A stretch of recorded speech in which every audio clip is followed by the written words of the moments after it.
It's hard to understand the way that you went out. I bet you're living with a little hint of doubt. Maybe next time when you gotta show your hand, you won't cut and run, you'll finally make a stand. 'Cause I know it's true, I'm finally getting to you. We're not through. Yeah, I know it's true, I'm finally getting to you.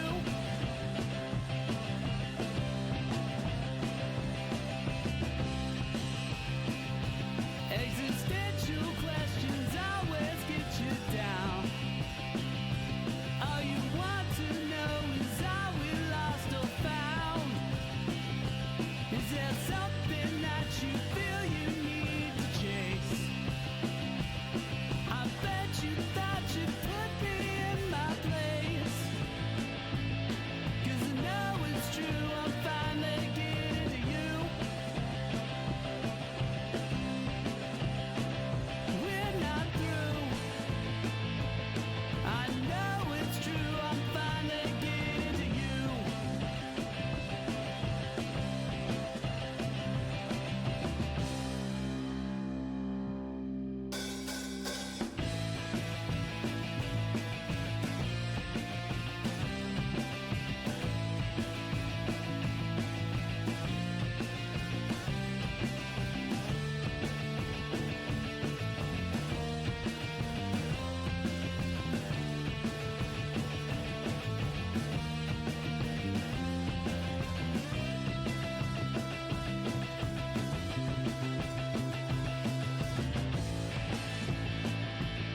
Yeah, I know it's true, I'm finally getting to you.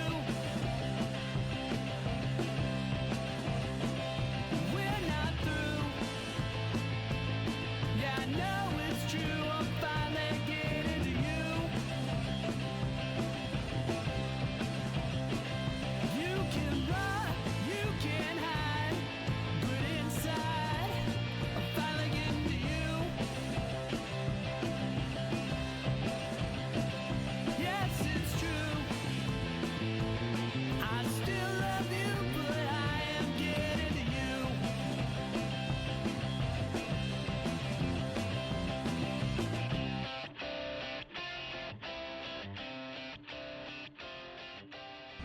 Stand by to initiate release sequencer. On my mark. 5, We're on express elevator to hell. Going down. 2, 1. Mark.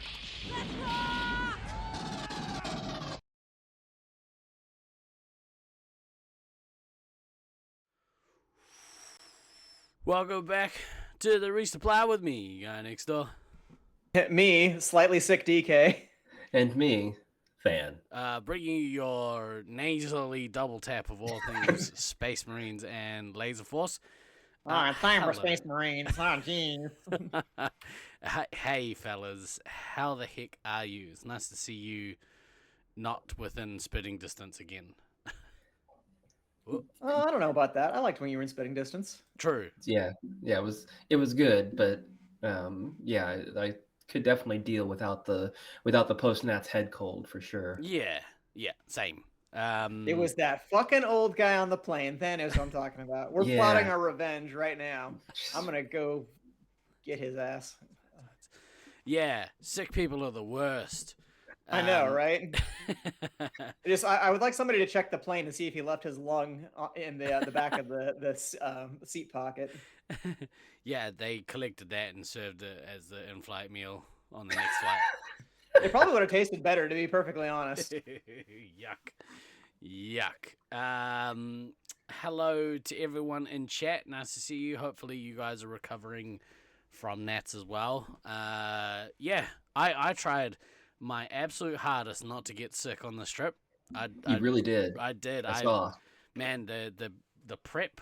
I spent a couple of weeks just cramming vitamins in my face hole, and then I wore like masks on the plane and like made sure I stayed at home. It was all going so well, and I turned No, up. see, you got it backwards, bro. That's not what you're supposed to go hard exposure therapy. You have to go to the most crowded place that you can, roll around in garbage, eat nothing but sewer water for the 2 or 3 weeks before Nats. It's like, oh, whatever Nats has to bring, well, bring it on, Yeah, baby. gonna No be sweet. problem. It can't compare to the shit I've put my body through up to here. That's But you can't be like a microchip where you're just in a clean room and then all of a sudden you just throw yourself into the most disgusting conditions known to humanity. my buddy's microchip. I should have done that. I did make the joke. I should have gone and hung out at a kindergarten, and then people who were standing around me were like, "Ew," and I was like, "No, just to get sick, you weirdos." But yeah, Jeez. Come on. I turned up to my house to the Auckland A sanctuary, and all around me was just I'm like, oh, fucking sweet. So I'm not saying it was the boys' fault. But it was the boys' It fault. might have been the boys' I don't know. fault. You guys ever hear of opening a window? Because it was it was pretty special in there too. He's not wrong. He's not we're wrong. developing a musk, okay? Well, you were certainly well on your way to developing that musk. Well, that is That very sentence, accurate. we're actually patenting that sentence called Auckland O. It's pronounced ew. Yeah, it's Auckland. Your kid goes to daycare, so you're a premium subscriber to Illness. I think that's what happened to me.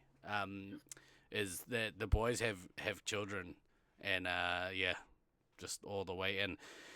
You didn't get sick because you played Medic. I got very sick, and I played Medic. That's how it goes. That's how it goes. Baden, are you still home? Are you still in the country? I assume you are. And are we seeing you up this way? I can't remember if we are or not. The scent was so thick you could cut the air with a knife. Ew. I mean, he's not entirely wrong. Yeah. Like Al, yeah, he's not entirely wrong on that. There was, I mean, It was close. It was close between you guys and the Loveland cabin. I'm not quite sure who had the That stank. that put some stank on it, baby. We're like, hey, do you guys want to come and play Jackbox in our room? No, we're good. We got washing. Yeah, nah. Do you guys want to come do washing with us? You could come do washing with us. You could just cram yourself right into that washing machine if you want. The red velvet cake that Thea bought tasted of kiwi. Ew. brother, ew. Yeah. Brother, ew. Well, maybe if you would have got to it like when it was appropriate instead of Letting it air, everybody right? just turning their nose up at it, being like, "Oh no, I don't want any cake." No, look, Than brought cake. We don't want to take gifts from Than. Someone dropped cake all over the floor, Oh, fuck off. which I then stood on. Oh, in no. socks. So thank you to whoever that Oh. was. Appreciate it. Good old sock cake. Oh. Old sock cake. Yeah. See, if you would have just eaten sock cake for 2 weeks, you would have been fine going to Nats. You would have gotten Yeah. all of your sickness out of the way. Yeah, that's Every- right. Every teenage boy is familiar with sock cake. All right, that's the show. Good night, everybody. But I think for the most part, people are home. There's only a couple of people that I am aware of that are still traveling. I think the majority of the curveball team are still traveling or about to travel home. I know that Liz and Corbin got home like yesterday or the day before, so I know they're back.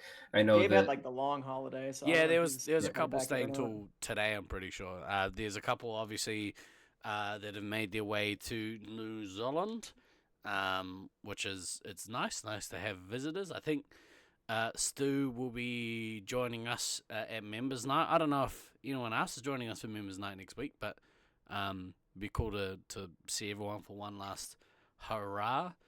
If you're in the country, you should, because I'm feeling quite bad that I don't have access to Laserforce right now. So if Yeah. you do have access to Laserforce, don't waste it, you fucking assholes. How are you guys feeling? Has the blues set in? Have you got a healthy Oh, dose of the blues? massively. Yeah. Massively. Yeah. I mean, it did not help that as soon as I got back, literally my air conditioner broke the day I got back. So that was a nice little $10,000 surprise to come back to. Sick. yeah, I've definitely got the Thanks, Lucy. 50 months. Legend. Awesome. hope. Yeah, no, I've definitely had the like, oh, that was like a really good week of seeing people, and I miss all my friends. At the same time, like there's like, oh my god, I got to see like almost 50 people that I actually like. Who knew I actually liked that many people? Not me.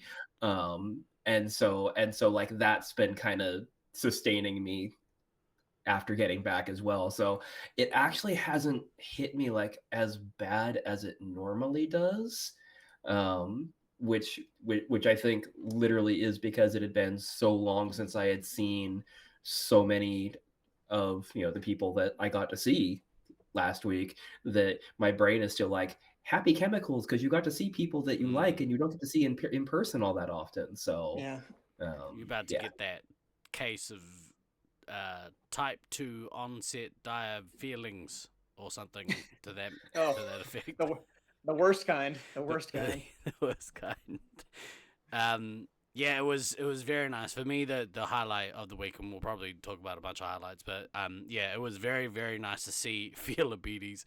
It was very, very nice to see everyone. Well, not everyone, but like a lot of people. Yeah, there was a lot of people, and a lot of people I hadn't seen for a long time that we got to catch up with. I got smooches from a bunch of dudes who I haven't seen for many, many years. Looking right at you, Pat. Right at you. Yeah, it was really cool. It was good for the heart, I think, to see as many people as we got to see over the week. Getting there was a little interesting, but we'll tell the story, because we'll cover that. I don't think I've heard it in great detail, because I think you told me, but I wasn't really listening. I mean, that's entirely fair. You very seldom actually. You're like, I'm going to hear it on the podcast. So I'll listen to it then. Well, yeah, except I'm going to be there on the podcast. I might hear it again. I might just tune them out some more. But yeah, tell us the story, because we got many frantic. I think what it was, before you get into it, I think what it was is sure. I was traveling, obviously, but we heard from so many people. There were so many of the American players who were like, oh yeah, we might not make it. So like, yeah, individual stories got caught up in the net of like, well, let's see who from America turns up, because at this point, who the fuck knows? Well, I was going to say, speaking of Musk, I think someone's been fucking with our air traffic control system, so. Oh, well done. That's well awesome. Done. So everybody was just getting, we literally, so it was me, Fan, Lenny, and Beans that were all supposed to be on our flight. Literally all of our connecting flights got delayed, canceled, whatever, and That's all wild. of us had a little like, I don't know if we're going to make it type thing. They got there the cleanest. Like, their flight from Charlotte was delayed, but they got there not with as much time to spare as they would have liked. Like, I think kind of the plan is we were going to get there, maybe grab some dinner, maybe grab a drink, just relax a little bit, shoot the shit. Yep. But instead it was like, we got there and we had to fucking scramble and just get onto the other plane as quick as we could. So they got a little delayed. Yeah. I'll let Fan get to his part. My part would be pretty short, because I get to Sacramento. I have a very short flight to San Francisco. And the only reason I take that flight is I fucking hate driving to San Francisco, because at any given time, it could take anywhere between 2 and 4.5 hours to get to SFO from my house, just depending on what kind of fucked up shit is happening in the Bay Area at that time. So I will only go out to SFO for a very select number of people, including you, Steve. Like, I drove out to get you and Dan because that's how much I love you too. But otherwise, fuck it. I hate going to San Francisco. So I'm like, it'll be easy. Just take a short flight. It's literally under an hour. Like, you go up, you come down, you're in San Francisco. No problem. So first the flight gets a little delayed. I'm like, okay, it's not going to be as quick as I hoped, but whatever. Still get there plenty of time. Then the delay hits again, and it's like, oh, your expected arrival time is now 11:40 p.m. and the other flight's supposed to leave at like that exact same time. I'm like, that's not good.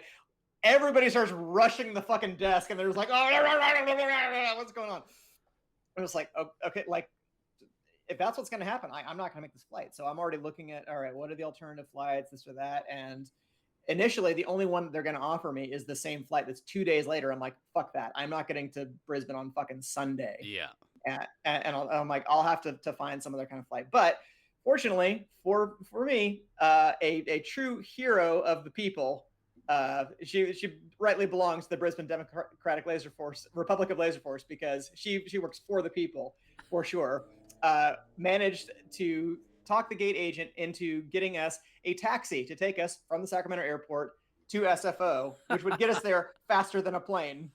Right. So I didn't want to drive to SFO, but we, like 5 of us who all had international connections, we managed to get a cab together. So we get in a cab van, get there. The cab driver, he understood the assignment. He knew we had international flights to make. So he was definitely driving like a Californian. Let's say that. And miraculously, no traffic at all. We got to SFO from, now granted the Sacramento airport's a little bit closer to SFO than my house, but still I think we got there in like 100 minutes, which is fucking fantastic as far as getting the SFO goes.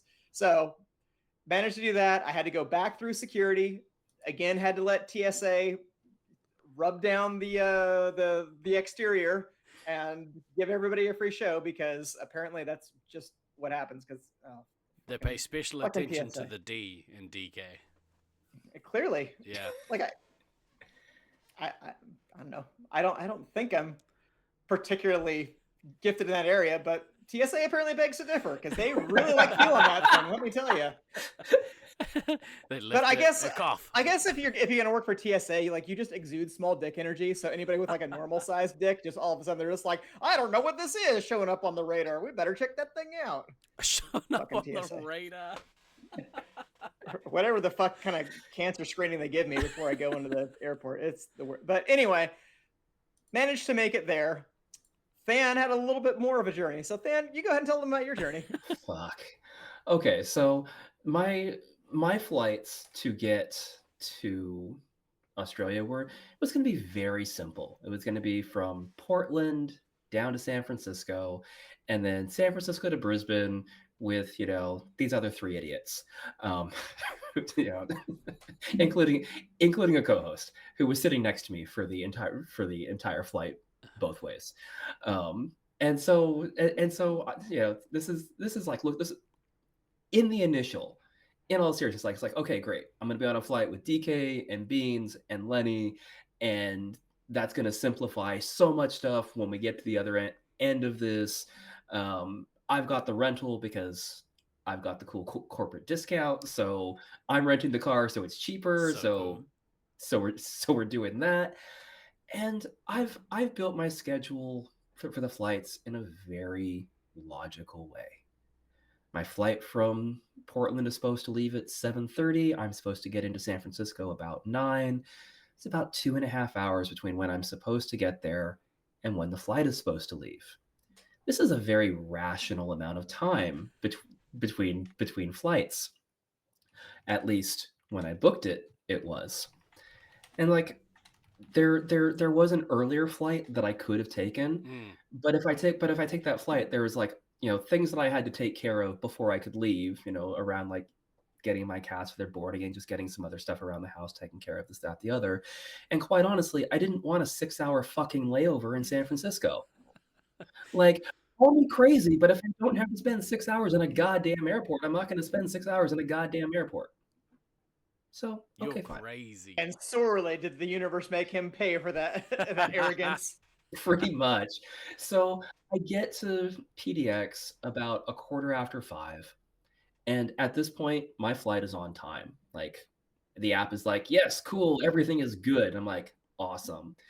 I grab myself a nice leisurely meal, and while I'm eating, app updates, and it's like, oh, your inbound flight is like 15 minutes delayed. And I'm like, that's cool. That's why I have this 2.5-hour gap between flights, because you just kind of assume that if you're later in the day when your incoming flights might be a little delayed getting point A to point B. This is still not a problem. We're fine. We're good. We're fine. It's fine. It's all fine. And then the takeoff keeps getting pushed back and pushed back and pushed back. It's getting pushed back in like 10-minute increments, and I am not the only person in the gate area starting to go, what the fuck?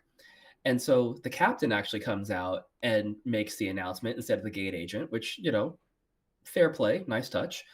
And he's like, okay, so here's the Still to fill you with situation. confidence, though. Well, Yeah.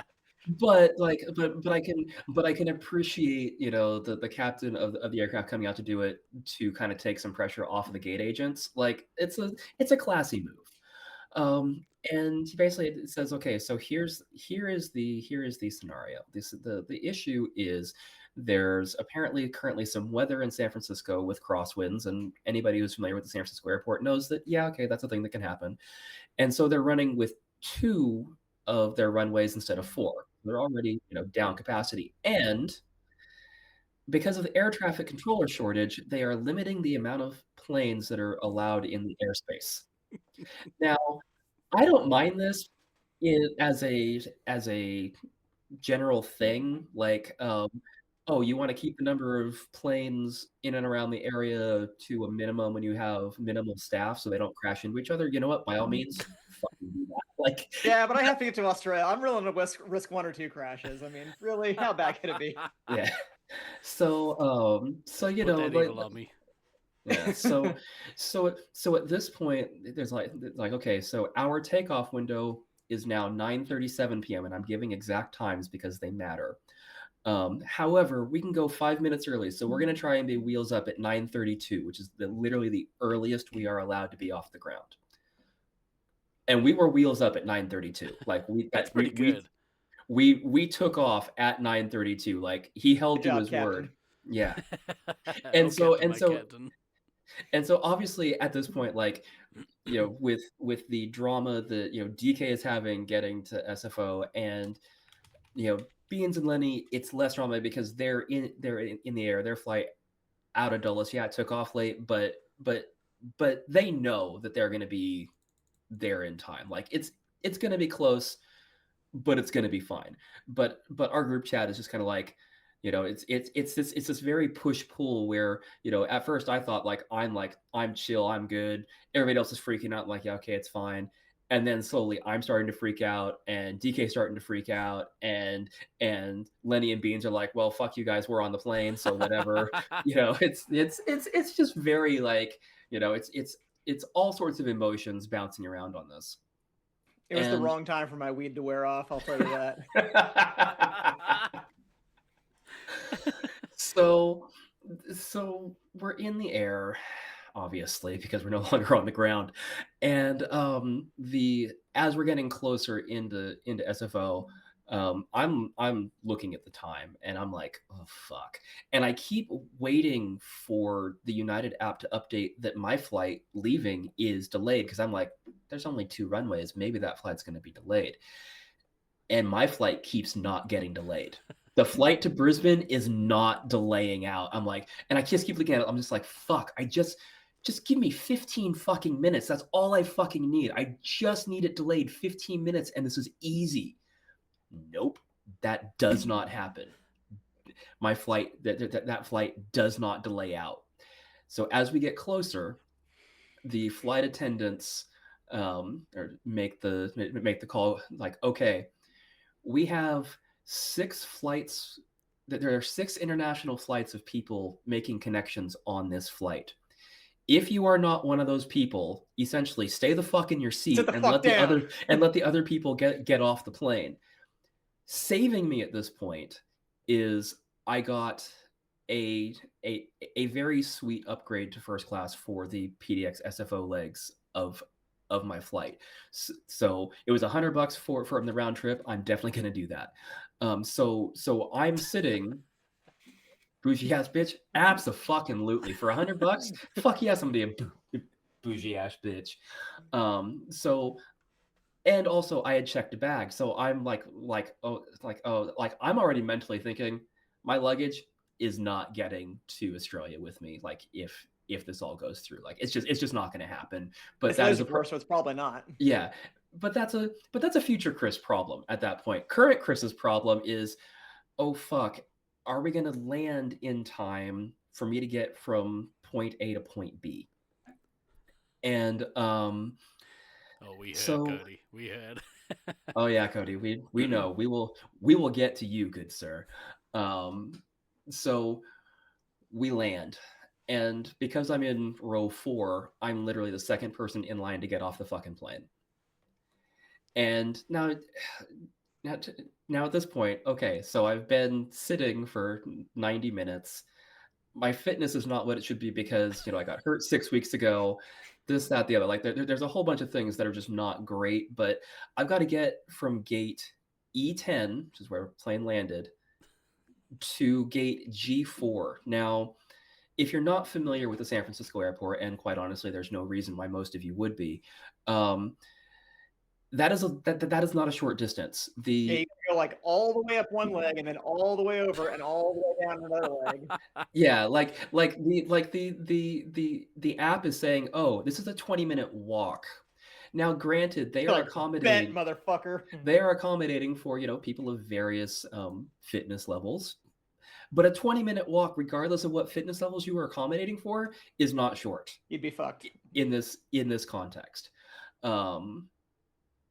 And so it's like, and as we're pulling up to the gate, we had to sit for like 2 minutes because there was a fucking catering truck in the way, so we couldn't even get to the fucking gate. So I'm literally looking out the window, seeing this catering truck being like just in the wrong place, so the plane cannot pull to the gate. And I'm just going, could you fucking move? Could you fucking move? Could you fucking move? There's some dude in there who's just like fucking blazing up, doesn't know what's going on. Just like, oh, good place to park a catering truck. All right, there we go. So Oh shit, there's a plane. so obviously, finally the truck moves. We get to the gate, and get up. Second person in line. That door opens, and I'm gone. Like, I am that guy running through the airport that you look at and you're like, oh, wow, he might really be fucked trying to get to his flight because he's running very fast. And by the time I get out of the E gates and clear to start where the F and G gates are, like, my throat is already burning at this point. Like, everything is just actually running. Like, I was very, very much actually running. And I'm doing it in a very respectful way. Like, I'm not running into anybody. I'm finding nice open lanes where I'm not running into people. It's fine. And they were given 50%. They didn't get out of the way. So I make the turn into the F gates. I'm like, okay, fine. And I'm thinking, okay, maybe this is closer than I think it is. And then the tunnel for the G gates turns off the side, and this is just a very long fucking. It even has a thing that's like, you're halfway there, and it's like, you motherfucker. It's like, are you fucking kidding me? And so like, as I'm in that section of it, like, at this point, like, my legs are starting to go, bro, what the fuck are you doing? Because I'm running in jeans and a sweatshirt. Like, I'm in comfy travel clothes. My throat's going like, bro, like it is not a good scene. And I finally get to the gate, and of course this gate is down a set of fucking escalators, because of course it is. Why the fuck wouldn't it be? And so I get down the escalators, and I am going to the gate, and the fucking jetway door is closed. Oh shit. The jetway door is closed, but there is still somebody at the counter. So I get to the counter, and I'm fucked. I am like I'm like, my flight just got here from Portland. I have run across this airport. I'm supposed to be on this flight. I have 3 friends on this flight that I am the ride for at the other end. I need to be on this flight. Did you cry? I would have cried. Not yet. We're getting there. We are getting there. We're getting there. So, do you know who I am? So I am making my case to the kind of like I need to be on this flight, but the jetway door is closed. Like, in the back of my head, I'm kind of going, I am so fucked because the jetway door is closed. And she kind of is like, well, let me talk to a supervisor. And she comes up and they start talking, and she looks at me. She's like, I'm sorry, we're gonna have to rebook you. And she hands me she hands me the business card of death that has a little QR code that you scan to talk to an agent. And this is the point at which I 100% admit I threw a fucking tantrum. Nice. I like immediately kind of defeated. I had my neck pillow in my hand. I start walking back toward the seats, and I throw my neck pillow at the seats. Like I'm done. I sit down. I look back at the counter. I look up at the time, and I realize the time says it's 11:11. He spiked that bitch like it was a Sugarland pack. Pretty accurate. The 11:11 is important because boarding was supposed to finish at 11:10. I was at the gate before 11:10. Boom. And so I look up and I realize time, and now I've gone from like defeated and about to cry to angry. And I look up, I'm like, wait a minute. It's 11:11. Boarding for this flight finishes at 11:10. I was here before 11:10. Why the fuck am I not on this flight?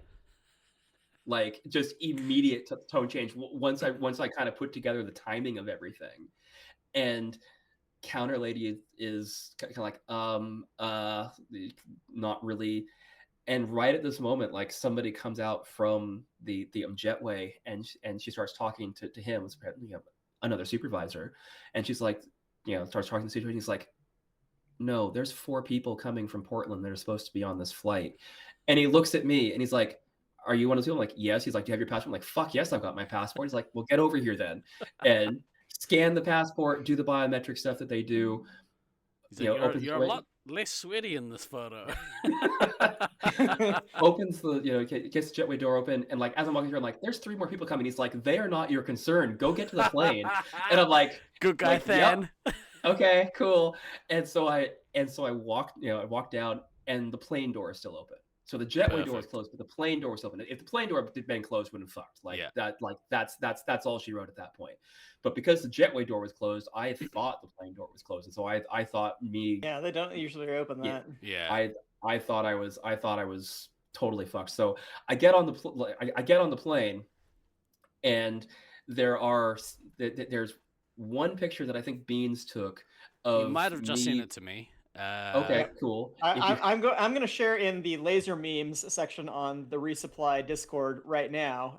Pay careful attention, if you would, to the vein in Than's forehead when you look at this. Well, actually, can you send it to me and I'll put it on stream. So the first, all right, here we go. looking a very mix of emotions here. We can see the purple top of one DK, and we can also see exhausted, probably sweat-soaked Thanatos. Look at the peak over the face. Just there's such a darkness, dark shadow engulfing you. You look equal parts pissed off and relieved. You can't see my bald spot though. Oh, the next picture is better. Oh my god, I haven't seen this picture. All right. You hadn't seen this yet? Yeah, fucking show it on stream, bro. Like, Radatos. Yeah, so obviously, like, what's on stream, like that's, yeah, I'm just getting like, and I just need to sit down next to DK and be like, for fuck's sake. The next picture that's going to come up is going to be the selfie that DK took when I sat down. And yes, Steve, yeah, you got it. Here we go. Look how red you are.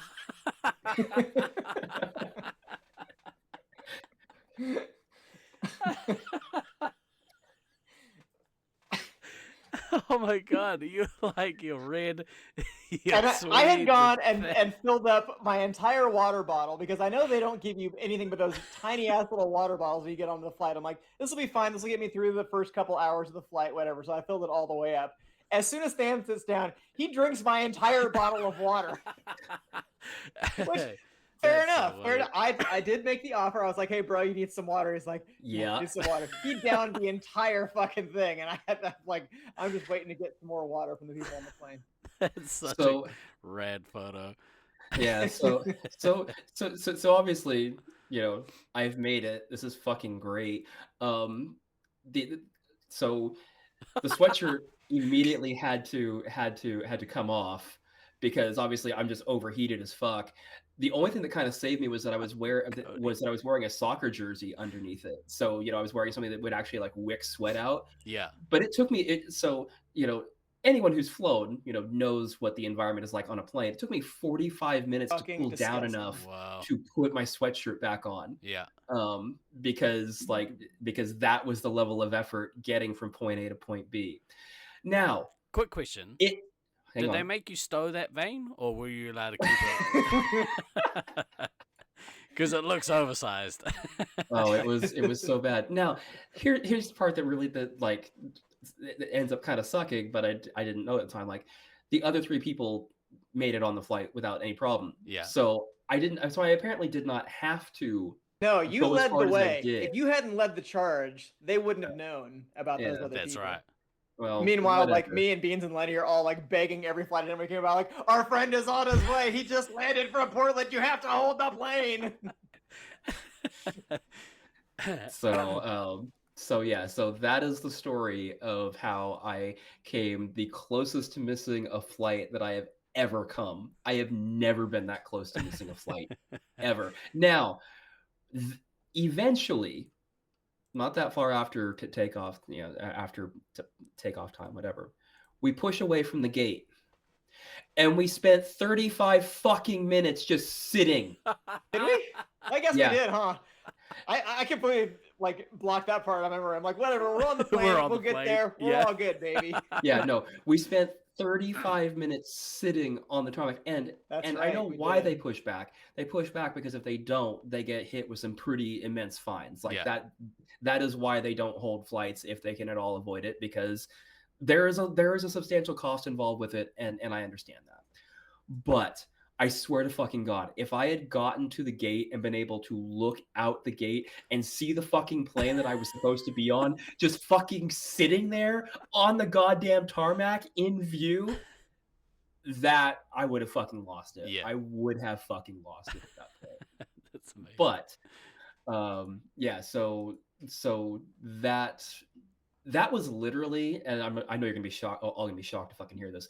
That was the most stressful part of the entire trip. Everything else after that Easy. was fucking easy. Yeah. Like, Pretty much. like, Pretty much. like honestly, the flight itself was fine. Like the flight down, I was like, it's like a 13.5-hour flight. I spent at Oh, he least passed 9 the of fuck out for like 9 continuous hours. I did not hear from Than after the initial come down. I like Yeah. Bean said he was so mad, didn't even say hi to me until 5 hours into our flight. Yeah, I literally like woke up and like messaged a couple of people and then went back to sleep. It was literally like crashed out for 5 hours, woke up briefly, crashed back out for 4 more hours, which did have the great net effect of when we got to Brisbane and it was 6:30 in the morning. I didn't have any jet lag. Like I was fucking ready to go, which was Yeah. good because I was driving everybody, so that was good. Yeah. Well, I gotta say, even though I knew that you made your flight, I was Obviously. captivated through your story. I was like, I hope he makes it. You know how it ends. It was a near thing. Yeah. Yeah. So like with the Lenny, man hits a I mean, curb so- immediately while pulling out of the rental parking space. 0 fucks given. I mean, he's not wrong. I did hit a curb immediately because I actually turned the wrong way to try to exit. I looped inside the rental car and then was like, oh wait, I should have made a left turn, not a right turn. You're just getting your bearings to driving on the wrong side of the road. Yeah, it's fine. I'm Sure. fine with you taking an extra 5 minutes to make sure you get that part right. So yeah, that was so that was how my tournament week started. Simon, we should have had a barbecue before the tournament. That became Well, maybe you should have organized one then, bro. Yeah, bro. Well, that was our ongoing joke. But for anyone that didn't hear, the way to travel, if you can afford it, is to travel like Cody. Cody, well, sort of. If you gotta travel that Yeah, I'm way, gonna take a hard pass on that one. Yeah, same. Cody went to 4 different continents, 17 countries. It was like what, 3 weeks late from from his initial arrival to no, he was like Something I like think that. he was two or able to three. get the 5 countries Laserforce achievement just from going to the airports, though. He yeah, he was all over the place, but he did pay for what, first class or business class on the way here, and basically had a bed. He had a bed on the long haul flights, which, you know, Oh, that sounds pretty nice if you're gonna I do really it that could have way. used that. If you're gonna have a bed, hopefully it's not next to someone who's coughing up a lung for the entire flight. Ideally. Yeah. Our flight home, there was not the woman sitting on the aisle in the row DK and I had, who was No. Let's clear that story first, because Yeah. okay. Problems. So right, we're sitting next to, it's just the two of us. Fans got the window seat. I'm in the middle, but it's economy plus. I got a little bit of leg room, and then there's this nice older lady on the aisle next to us. Perfectly nice, very nice person. However, on international flights in particular, there's certain plane etiquette that is not written down anywhere, but people who are in the know, you know, like, what is the law regarding person in the window seat? They get to lean against the wall. Yeah. Person in the aisle seat, they get a little bit of extra room. What does the person in the middle get? both Armrests. fucking armrests. You get the armrest. Yeah. 100%. She was fucking encroaching. She was encroaching, bro. Bitch. That's fucking 5-yard penalty. Encroachment. Like, that's not cool. There's no encroaching. So that was number 2. Like, she turned on her reading light like halfway through the flight. Now, unfortunately, I have my eye mask on, but I'm still getting like little beams of light that are coming out. I'm like, that's a party foul too. This is an overnight long haul flight. You can't be turning on your reading light for some bullshit. Dick move. So I was like, okay, that was whatever. We get to the airport coming back. A fan gets on first, and he very nicely takes my bag onto the plane to make sure that I'm going to get overhead bin space, because he didn't, you know, he checked his bag like a weirdo. So he takes on my carry-on bag. I get back to the seat, see a fan there. It's the same woman in the same space who is on our return flight. And I was like, how is this even possible? And again, the reading light comes on 2 hours of the flight. But this time I saw what happened is because she didn't know how the fucking, like, she's trying to turn up like the volume on her screen. She can't get her headphones working. She's just flicking buttons left and right. And she flicked the reading light button. And I'm like, that was unintentional. So after about 20 minutes of it being on, I just turned around. I'm just like, hey, do you need your reading light on? Because she clearly wasn't reading. She's trying to watch a movie. And she's like, oh, no, sorry. I didn't even realize. And so I got her to turn it off. I'm like, Smart. fuck, I should have just done that the first time. But I was like, how could it be the same person on the same flight, the same seat, 10 days apart? That's wild, dude. That was, and it was one of those things where, like, because I boarded early and was put in the bag of, like, I'm like looking at her because she boarded before I did, so you know, she was boarding group 1, I think, and I'm kind of looking, I'm like, you look vaguely familiar. Why do you look vaguely familiar? And then, like, and then when DK got on, she recognized DK because of the hair. Yeah, when the freak with the purple hair shows up, she's like, oh, I didn't know that guy. Yeah. Hey, travel buddy, I had such a pleasant time with you on the previous flight. You're like, yeah, same, man. Oh, I'm sorry. The one little extra Sneaky. bit of information that I didn't do for the getting there, my luggage did make it with me, Perfect. which was That's a ridiculous. And miracle. Well, yeah, we had an extra half hour for the plane just sitting there. So they just like threw the bag on board while they were waiting. Just tied it No, to the wheel. I checked the tracking. It was 6 minutes from the point that it left my PDX flight and got onto the international flight, and I am had to go around. Yeah, I'm like, you should have Just gone on gotta the truck with the luggage. Yeah. You should have gone on that catering truck that brought your luggage over. I'm also pretty sure that the only reason it made it was because it was priority tagged because of the first class upgrade. Yeah, so that was that was the other Humble thing brag there. right there.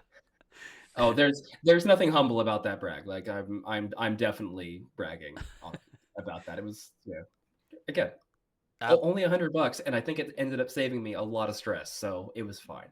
Yeah. I had a really easy time traveling over. Well, glad to hear it, bro. good I'm happy for for you. I got on my flight. It came here. It like had my bag and everything. My bags.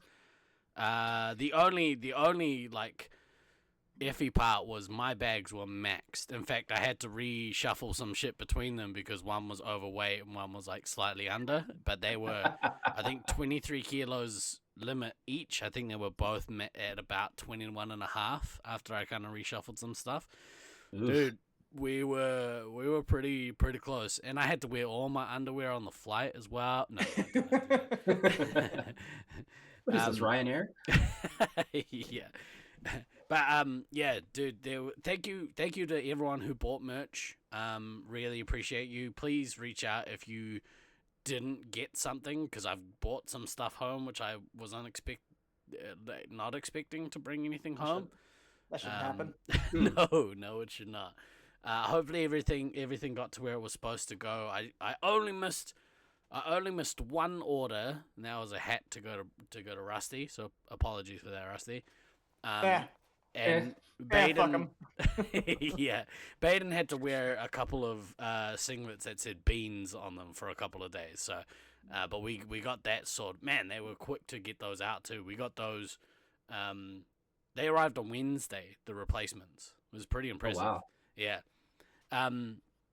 So thank you to everyone who bought stuff. Your kids love the LFDGA shirts. Oh, I'm so stoked. Really stoked that people like the stuff.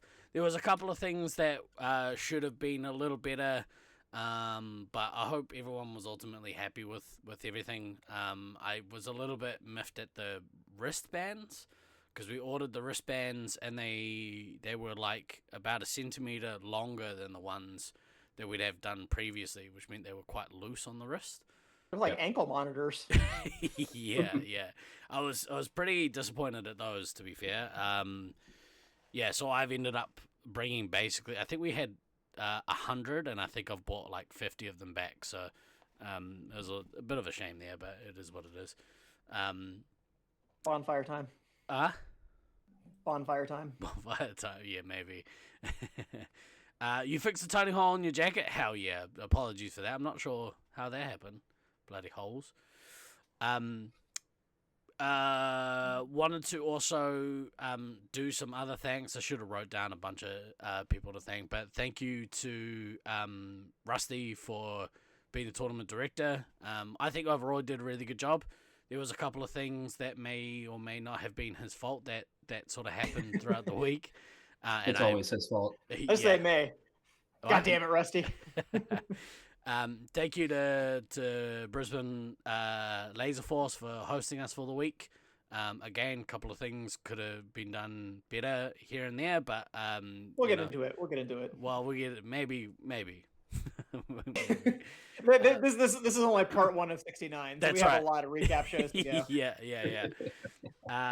It's fine. You can now imprint the Laserforce logo into someone's forehead when you hit them with an elbow around the corner. I still have a massive bruise right here. Are you guys still got bruises? Yeah, there you go. It's gnarly, Nah. dude. Not me. I think I don't know.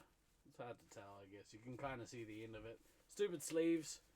Thank you, Beans, for my hockey jersey. It's up there. Here we go. Appreciate you. Shout out Syracuse Crunch. It's not a breakfast cereal. Maybe it should be, though. It really should be. Even you got a bruise too? How the hell did you get a bruise? My worst injuries from the week were from when I was reffing. I have no idea how I got this one, by the way. This is my biggest bruise. I have no memory of it happening at all. I reckon someone comes around at nighttime and just slugs us in our sleep. Maybe. And then The we ones wake on my up. ribs, I know, because I have my left side, that's Green Tower, and over here, that's Blue Tower. Yeah, right on. Yeah. What was I saying? I don't know. What were you saying? Speaking of hard to explain bruises, Yeah. Oh yeah. I injured myself riffing. Somebody fell through the door in the airlocks into the mini golf, and I went to go and assist, and I forgot about the little step, and I tripped on that, and the cut, like the hexagonal framing of the doors. I went to like reach out, I guess, and I clipped both my elbows on the way through and had massive fucking bruises. It was so painful, dude. It was crazy. Yeah. I was like, fuck, are you okay? Oh my god. And they're like, are you okay? Yeah, thank you to everyone who was involved in the stream, especially Comp Geek out of Melbourne. Thank you, dude, for all the work you did behind the scenes, producing the show. It looked amazing. Thank you to Wildcard from Team Olympus for all of the ongoing work that you did throughout the week on the scoreboard, which it was crazy. It kept getting like updated in real time. My only thing I don't like is the flipping. I hate the score screen flip, and it pissed me off that it was re-added back in. We had a whole separate little doodad down the bottom, which was to avoid having stuff flip, because it's really hard to look for the stats you're looking at when the fucking shit keeps changing. So that was my only, like, dude, who's done that? Because I'm gonna come and punch you in the face for fucking our shit. It was that old guy who was coughing. Old guy. He's the source of all our problems. He was just sitting there. It was the lady flicking buttons. She turned on the light, made the scoreboards flip. That was the only thing I didn't like. Everything else looked amazing. All the changes, all the upgrades during the week were pretty outstanding. Massive thank you to everyone who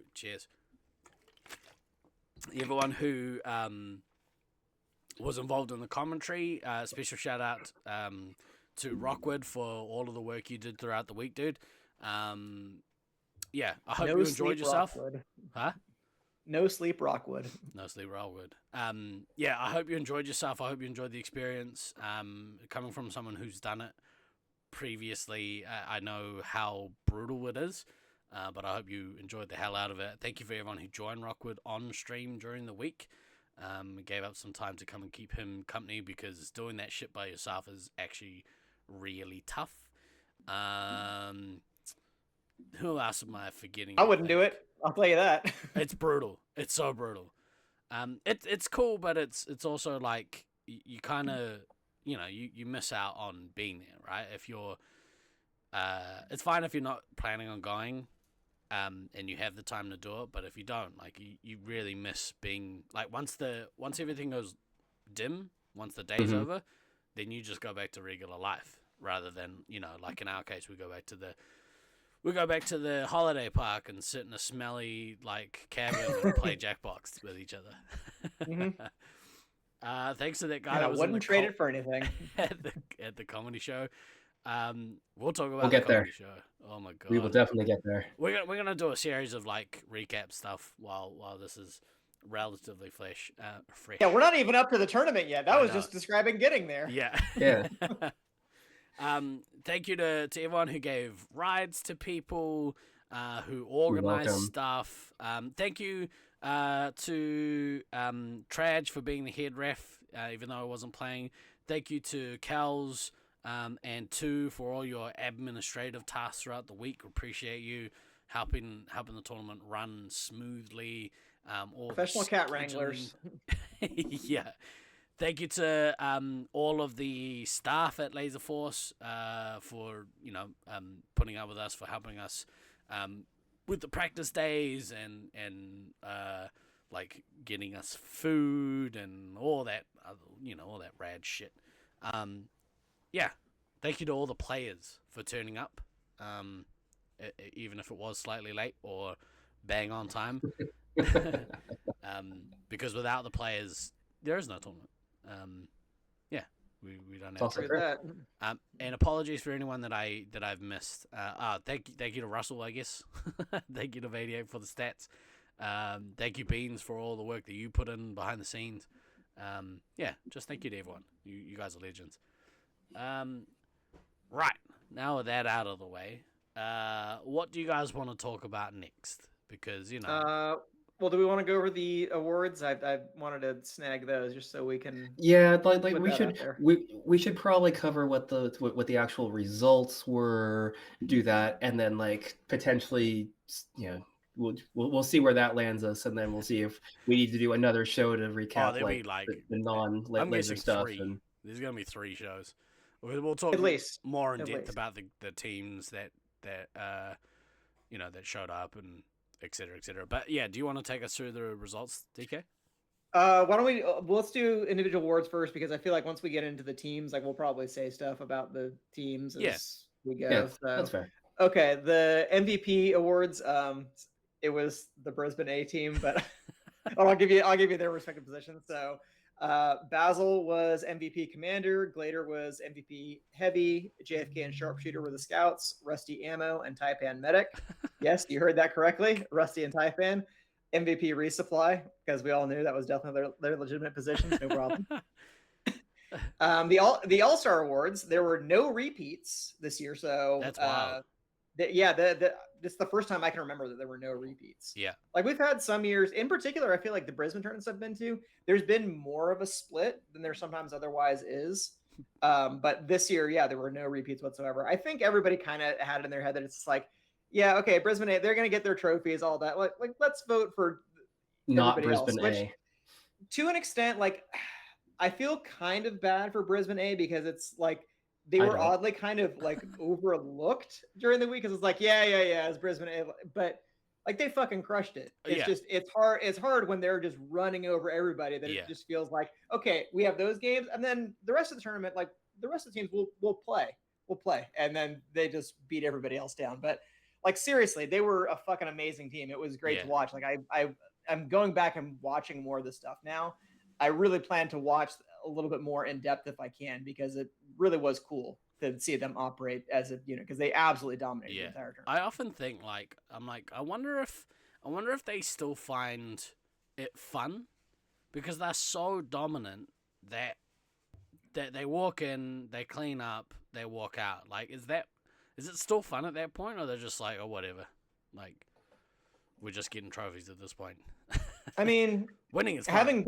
having been on home teams that we certainly didn't smash as bad as they did, but it's like you're gonna smash most of the teams other than like Brisbane and maybe one of the other visiting teams is really good. And yeah, it's still fun. Yeah. I think it's still fun. Yeah. That kind of stuff. But anyway, Winning but is for All fun. Stars for voted stuff, there were no repeats. So All Star Commander was Simply Okay. Nice. Good on you, my boy.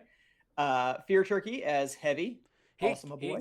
Can I just say, every time I see the Fair Turkey play, he just gets better and better. Like he's so good, man. Yeah, he's so good. And it makes me really happy to see him like getting better and better. Like he could have plateaued at any point, but he hasn't. He's just continued to improve. So and not only that, but like he's improved as a dude as well. Like he's improved as a 100%. person. So yeah. But I meant what I said when I said I think that he's like in the top 3 players in the U.S. right now. Yeah. Like I stand by that, and the tournament has only validated my feeling about that. Yeah. Scouts were Cody. Congratulations to Cody in the chat, and your boy Essence from Auckland. So real quick on that, and if he is listening, if he is around, Essence. You were such a high point for me this tournament. Like I've got a few high points, but watching he's always around. Yeah, watching you play, I'm gonna give you your props, dude. Watching you play was awesome. Hearing what other people were saying about you just made me so happy. Yeah, it and just hanging around and getting to know you this week was a real high point for me. So thank you for coming to this tournament, and I'm real proud of what you were able to achieve and what you've been able to achieve in such a small time. Yeah. Also, stop shooting me, asshole. Yeah, stop shooting. Stop standing up. I don't know what to tell you. Yeah. I don't think that's. Look. There's only so far away I can get from the fucking ceiling. Okay, like. Yeah, that's true. It happens. You wasted all your energy running from one plane to the other. You just didn't have anything left for the tournament. It happens. Correct. Yeah. I blame United Airlines for that. Yeah. But well done, dude.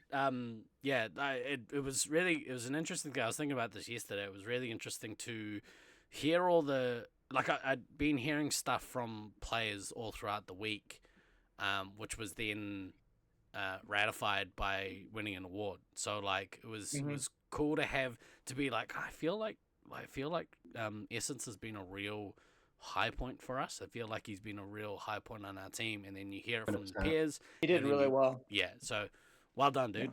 Well done. I mean, full disclosure, I didn't vote for him for All-Star Scout, but I did vote for him for Rookie of the Year. So Yeah, he was still on my list of people who definitely were deserving of awards. So Yeah. you get one, the other.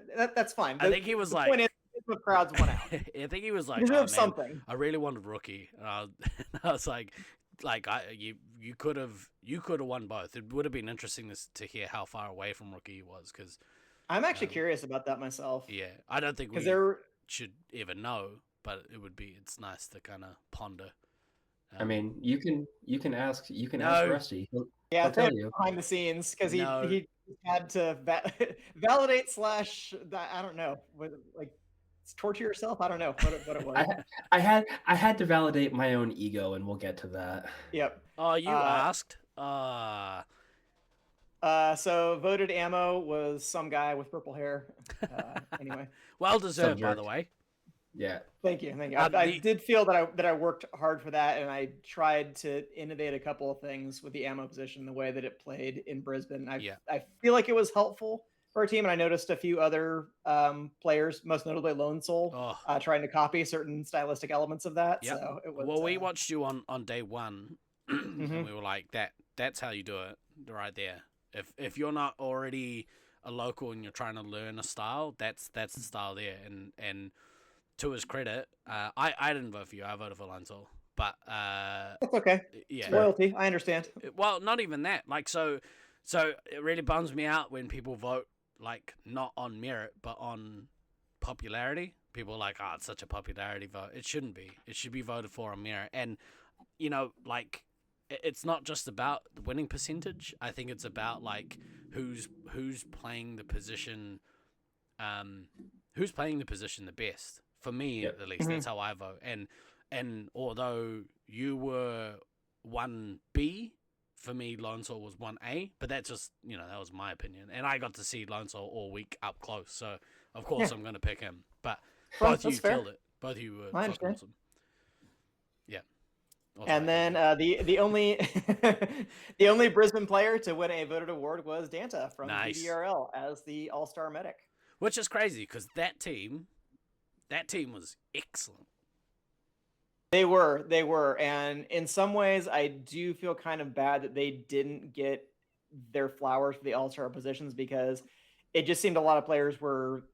I wouldn't say they were like salty at the Brisbane players or anything, but it's like, oh, the Brisbane players were expected to do well, so I think there was maybe a little bit of thought to let's vote for the out-of-towners.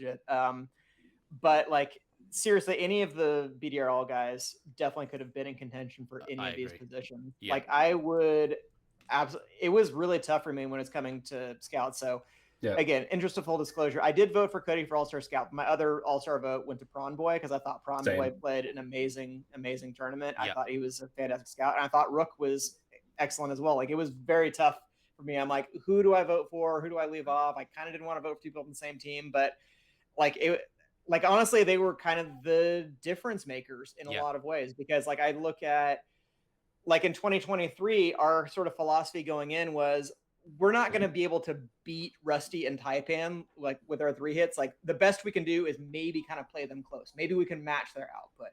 We're going to have to trust our scouts to make up the difference. Yeah. And I feel like they kind of did. And honestly, playing in the BDRL games, I feel like that was kind of the same scenario there, which is no shade to the scouts on our team, because I thought that Sergeant Tucker in particular played an outstanding tournament, and he was an amazing scout, and he did everything that we asked of him. But Rook and Prawn Boy were a fucking problem. Yeah. Like, Yeah, they were. backed up their 3 hits so well, and it was so hard to get anything done, because it's like, okay, you would get the 3 hit down, but you'd immediately get put down by one of them. Yeah. So I definitely want to give them a shout out, because they were incredibly tough to deal with, and I think that honestly was kind of what pushed them over the top. Yeah. I would agree with that. And then yes, because I'm me, and because I do have a dumb ego that I just can't get rid of, I did actually check with Rusty to see like where I was in the voting, and I was 1 behind Danta.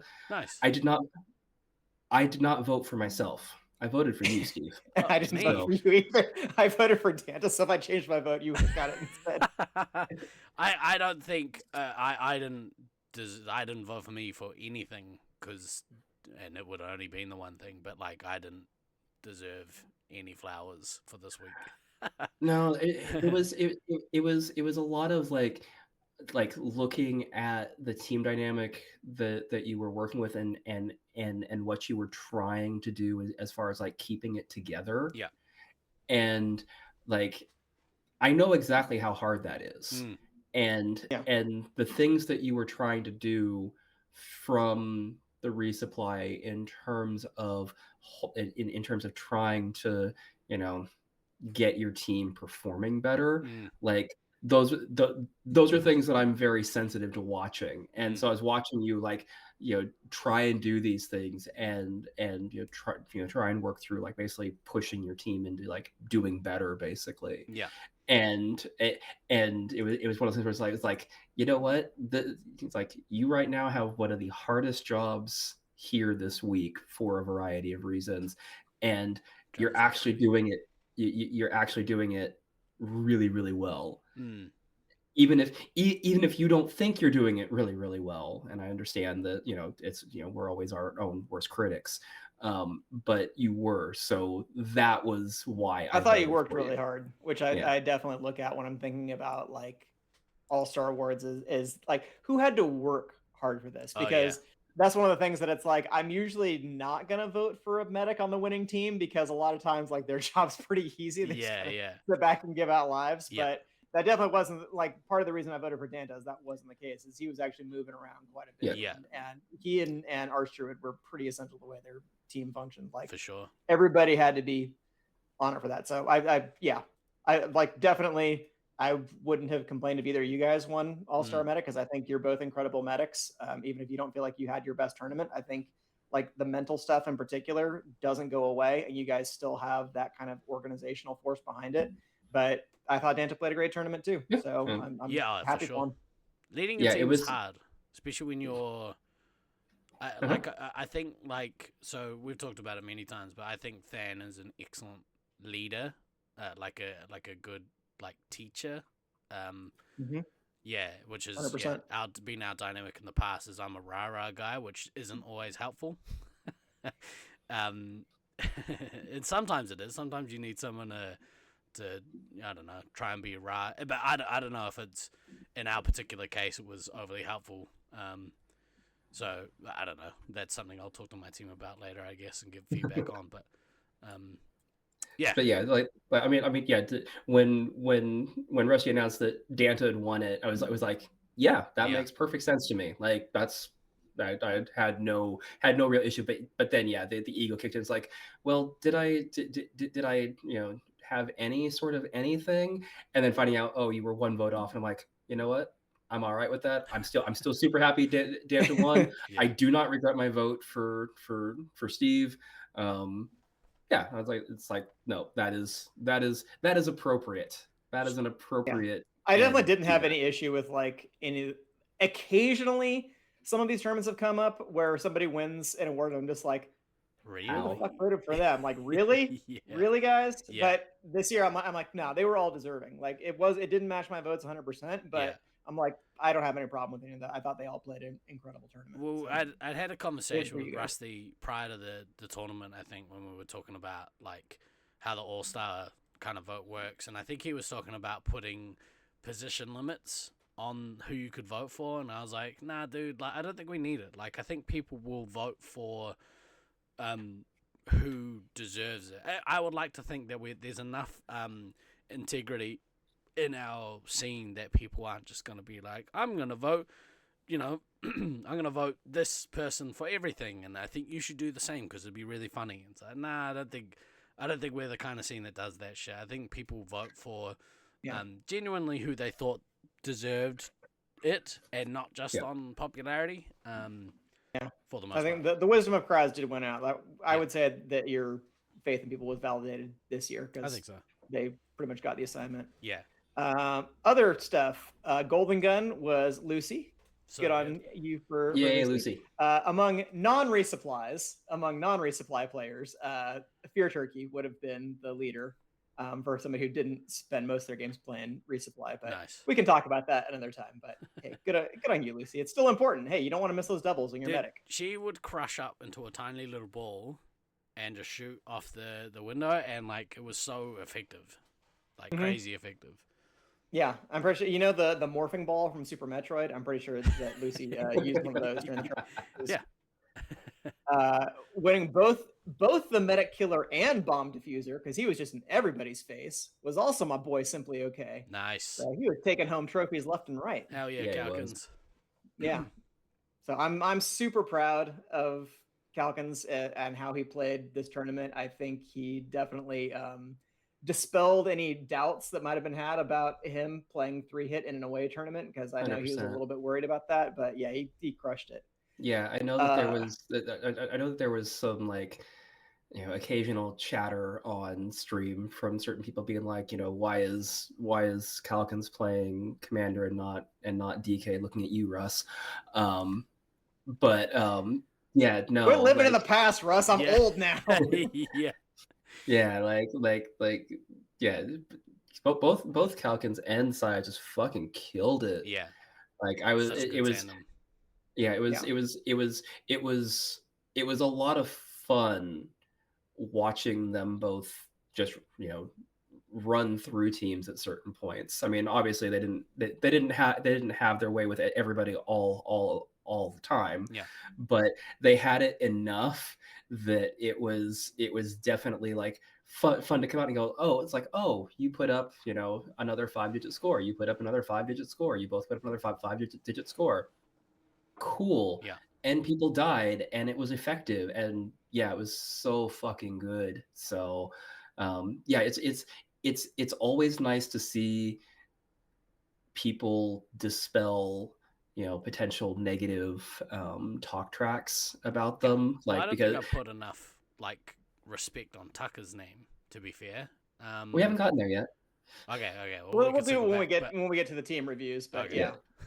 All right, Yeah. we'll circle back Anyway. real quick. I just want to chuck this photo on stream because at one point I was refereeing a game with you guys in it, and I was gonna try, which is very it's not very good for a referee to do this, but fuck it, the tournament's over. At one point I was gonna try and get in there with the two of you and try and do a selfie, but I thought that might be a little bit intrusive. So I just got this action shot instead. Look how high above the wall you are, Than. So risky. Yeah. Well, so Steve, I love you very much. But yeah, if you had tried to get in between us to take a fucking selfie during the game as a ref, I would have yelled at you. Yeah, of course. Like, That's why I was like, I'm not that Depends who we're stupid. playing. Yeah. Depends who we're playing.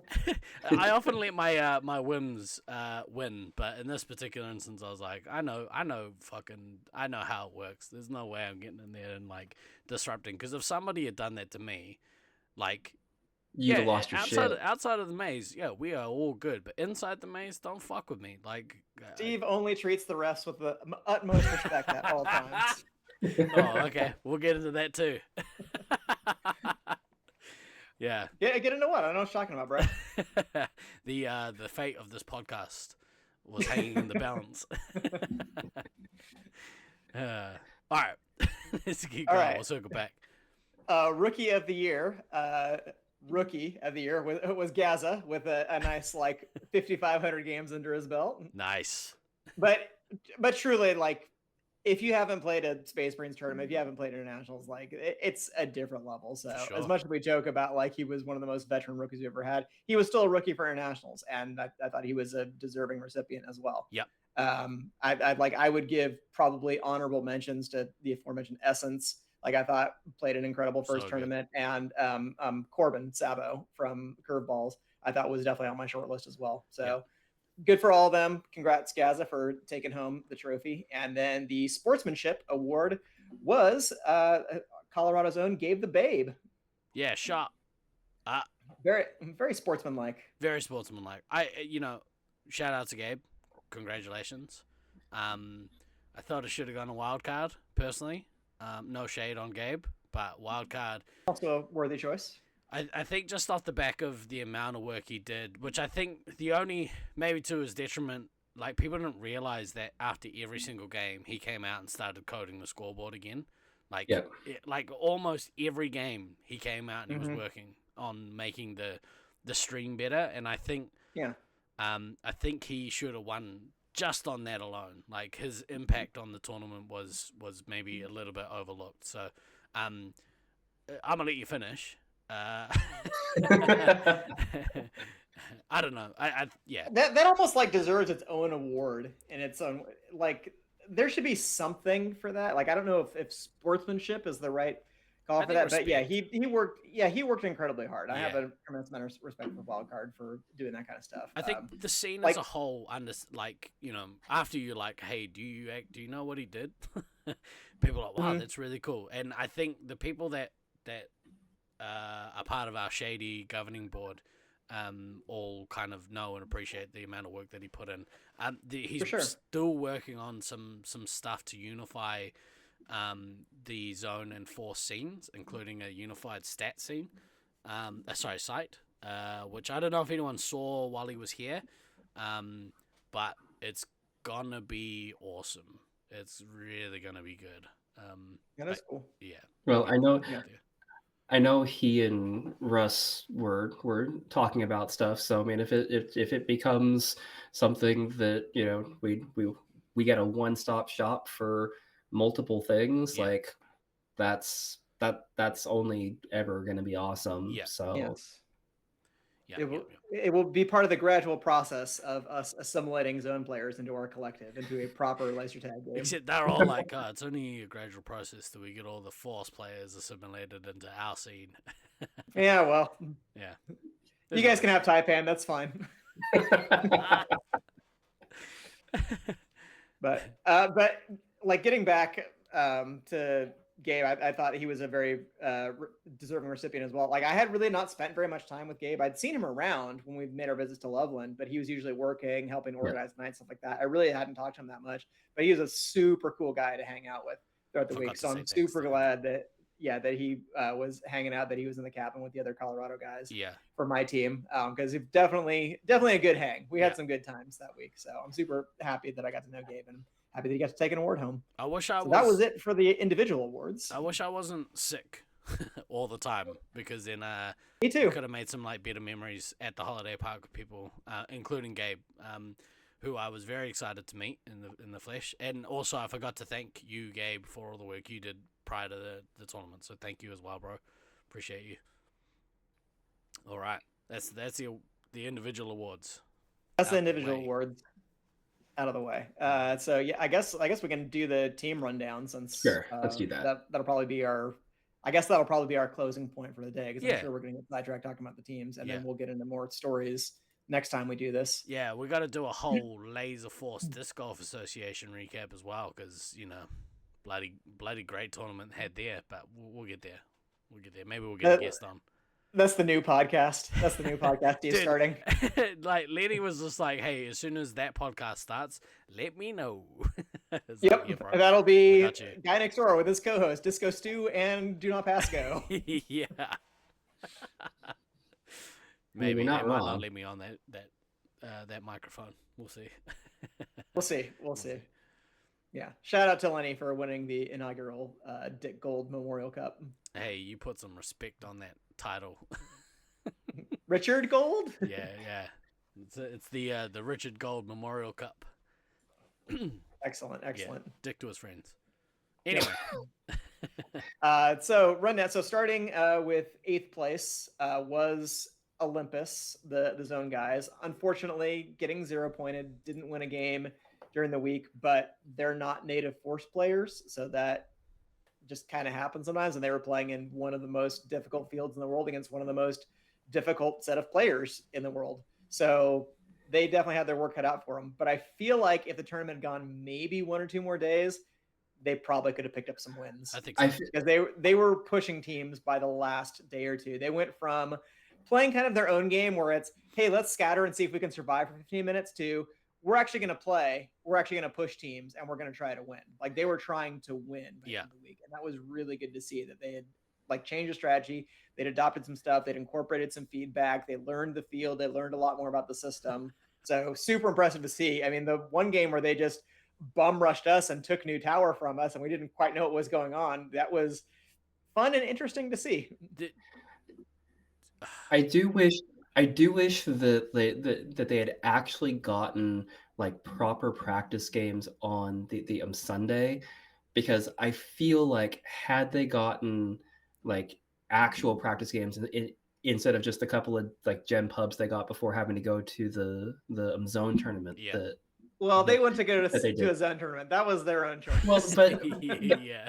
but all be that as it may, like I feel like that if they had that actual like full like day of practice and it had gotten 3 or 4 space 5 games on that day of practice, like I feel like that would have made the difference by the time the Wednesday Thursday rolled think so. around, with them taking points or to taking games.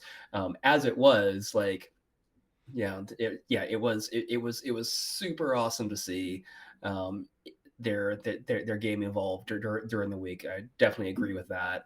And I know that they were making noises about wanting to come to Nats next year, and like that will be very That'd be awesome. interesting Yeah, if that that'd be happens. awesome. Because like, okay, you've already got some of the things under your belt that are kind of the initial challenges. And let's face it, I love Syracuse very much, but it is a much simpler arena to play in than Brisbane. Yeah. Like It's easier to learn for sure. Yeah. I Like they it still has were- its own wrinkles, like any field does, and there are still like angles and approaches that you have to learn, like you do with any field. But I mean, of yeah, course. I don't think any arena has a learning curve that's as steep as Brisbane's. They so going back to Team Olympus, they were responsible for one of the angriest moments I had of the week.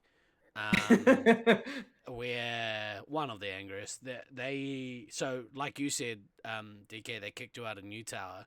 We knew they were going to do that to us, and we had a whole plan how we were going to not let it happen to us, and it happened to us anyway. And I was fucking furious that my team let it happen. Like, oh, I was so mad. And You know what they say. Even hearing how much you're laughing is making me angry all over again. Because I'll tell you what, I was not a fucking happy Steve that game. Oh, I what they bet. No, say. and I can understand like exactly where you're going with all that, but it didn't happen to me, so therefore, well, it did happen to me, but it didn't happen to me with an actual plan to prevent it from happening, so Yeah. therefore it's hilarious. Yeah, I think because we had just watched it happen to you, we're like, right, this. Oh yeah, I think that what it was. I can't remember. Like, but we were like, look, this is what they've been doing to teams. This is how we counteract it, and then seemingly nobody did what they were supposed to do.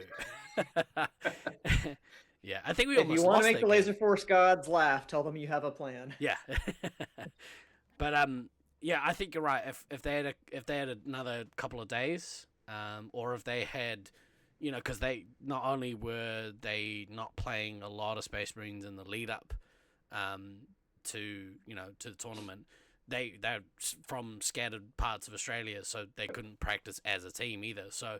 Right. Yeah, given some more practice time, I think they would have started taking games off kind of that bottom half of the table, probably. Practice time as a team is overrated.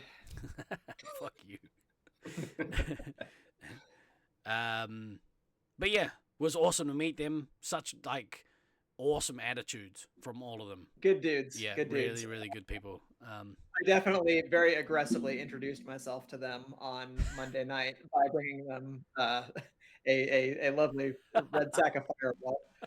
But they were cool with it and played along with it, because I'm sure there are some cabins I would have gone to and were just like, who's this fucking drunk asshole? Get him out of here. One quick thing. Fuck your plate of beans. Olympus team. Cool beans. Your cool They were beans. cool. Fuck your cool beans. Stupid zone guys dumping their shit on my doorstep. Very funny. I mean, they tried that on our doorstep, but I have the ears of a fox. I said, hey, get your beans out of here. yeah, I heard him stomping up the stairs, and it's like, no. I You hated it. creeping up green ramp. I was pissed off because we're trying to like clean up the cabin because we're all like we're all in the process of fucking like leaving, and I see just this like by this time a melted plate of beans on our doorstep, and just like ugh. Prank. Yeah, those guys were really awesome. Was a pleasure. World meeting star. them. Yeah. Anyways, The kids will get the reference. It's fine. who you got in 7th? And 7th was the Loveland Curveballs, who not only beat the Olympus team, they took a game off of US East as well. So they Nice. finished on, I think, 14 points. Nice. But they were another team where I feel like if you get them another day or two, I feel like they would have started pushing like the Laserforce crew, maybe started pushing you guys a little bit. Like they needed reps. I think what they mostly suffered from was a lack of consistency, both in their personnel, because Azra wasn't able to play all the games. Such a shame, and 'cause she's a beast. I feel super bad for her, Yeah. that she was missing games for health reasons. So the lack of consistency just in personnel hurt them, and the lack of consistency in their positions. Like they didn't really solidify their lineup early in the week. And like as much as I respect the points that Mischief made online about like you need to give teams multiple looks. You always want to keep them guessing. You want to be able to have different lineups you can run. I think that's true up to a point, but I think there's also a virtue to having a lineup that you know works and you can stick to it that's consistent, because you're only getting like 30-ish games in a tournament. Like if you were playing 100, 200 games, you want to have some additional backup lineups because people are going to start figuring out your tendencies. But in that short amount of time, it's important you figure it out for yourself as much as it is for you to like throw curveballs at other teams that they are not going to catch on to. Yeah. Like find out what your lineup is on day one, maybe by like lunch day 2, and just stick with it. Yep. It might not be the best thing in the world, but at least like you will improve over time. You'll get some consistency. You will start like learning each other's tendencies. But if you're just flipping things around constantly, you don't know if you won because it was a fluke and the other team maybe wasn't playing their best, or if because that really is your best lineup. You need to test it over and over and over. I agree. So I think felt a little bad about that, but you know, what can you do? You get you get it right with yourself. Like it's more detrimental to try and trick everybody and then also trick yourself. Mm-hmm. So I 100% agree. Like unless you're really comfortable, like you've had multiple training nights where you can work on different lineups, like just play and get used to what's going to work for you guys. And when you perfect that, like at the end of the day, your opponents don't care who's playing what position. They just, at some point they'll be like, right, that's the heavy, cool, now I adjust. Rather than like, oh, I see Gabe. What's Gabe playing this game? You know, like it's not a, you need to. Unless you're also changing a lot of your strategy elements that go along with it, that you're playing somebody who plays a very different style of heavy than the other person. Like the game that we flipped our lineup and ran Fear Turkey as commander and Simply Okay as heavy against BDRL. Like, I don't know. I don't think it really made a difference. Honestly, I think we played worse as a result. Yeah. And that's the flip side of that. Is like, yes, you can throw another team off balance. You can also throw yourself off. You throw your rhythm out. It's a two-edged sword. It throws your rhythm off. Because I flirted with the idea of suggesting maybe we tweak one more thing in our final match against them because we had nothing to lose. But I'm like, nah, you know what? There's every possibility it won't work. It would be better if we just ran our lineup and say, you know what, we gave it our best, rather than to say we changed something last minute of, well, fuck, if we hadn't changed that last minute, would we have done better if we just ran our lineup and tried to play our best game? Like, don't mess with that kind of stuff too much. You can easily overthink yourself. Like, it's probably better to go with what you know works. In my opinion, as somebody who's been around for a while, my advice to the players on that team were, the passion that you guys play with is commendable, but at the end of the day, like too much passion is a bad thing. If you can dial it back a smidge and like not take every Laserforce game as if it's the most important thing in the world, like your longevity throughout the game and your love of the game will survive much longer. You know, like there were a couple of times where they were beating themselves up pretty badly in the practice nights, or even like the public games, playing with some of the other scene, and you know, like it's cool to be that passionate about it, but like, have fun. This is supposed to be fun. Have fun with it. Yeah, that would be my thing. I think I said as well to like all new players prior to the tournament, I was like, try and soak up as much as you can with the tournament. Like if and that goes like for the stuff outside of the game as well. Like if people were like, hey, we're thinking about going here, do everything you can. Try and do everything you can throughout the week. Because that's how you build the relationships, and the relationships I think are the most important thing. But yeah, you could definitely see the talent on that team. 100%. Yeah. Yeah, Azra is. Oh, yeah. If she continues to play, it is such a shame about the health thing, and I know I know firsthand what that's like, how frustrating it is. But yeah, like there's a lot of talent on that team. I hope they stick around. I hope they kind of level out some of the highs and the lows, because I think they'll get a much more enjoyable playing career out of it if they can. Yeah, absolutely. Yeah. And now that I say that, I'm also now thinking about their personnel. I'm like, actually, what would I think would be their best lineup that I would have suggested for them? Because I have a couple different ideas of what they could do. Right. But it's hard when I didn't see it on a day-to-day, week-to-week basis. But I think they have some really good young up-and-coming players. And I know that the joke is that as I've described way too many people as up-and-coming have actually been playing for a while. But in the grand scheme of things, they are still quite new. Yeah. Like, I mean, like Ash and Azra were Nats rookies last year.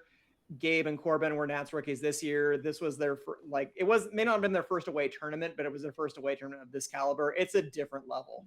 So it just, you have to take those things into account. But I thought they played great. It's just, there were a lot of really heavy hitter teams that were out there. So yeah, good on them. I agree.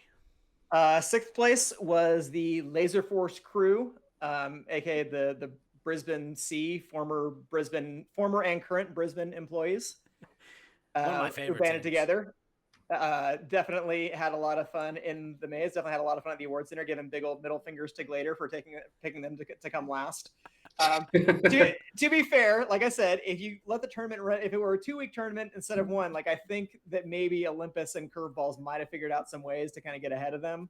But that said, like that team was still very difficult to play against, and although they had an average age that was probably similar to my team, they still played very admirably. Couldn't believe how spry some of those players still are. Specifically Scraps. Scraps moves around with a certain grace. The grace of a much, much younger man. No, I was going to say, like, Meow moves around with the grace of a cat. I mean, yes. So, yeah. yeah. But always has, you know? Like, Yeah. That was probably one of, if not my favorite team that attended the tournament. Was that team? Yeah, it was a lot of fun to, like, oh look, here's all these people that I played tournaments with, more years ago than I want to think about, and still doing it, Yeah. and it's kind of fun, like that whole thing around. The community being what it is, and you make these friendships that last 20 plus years because you're playing fucking laser tag. Yeah. Like, It's so okay. nice. Yeah.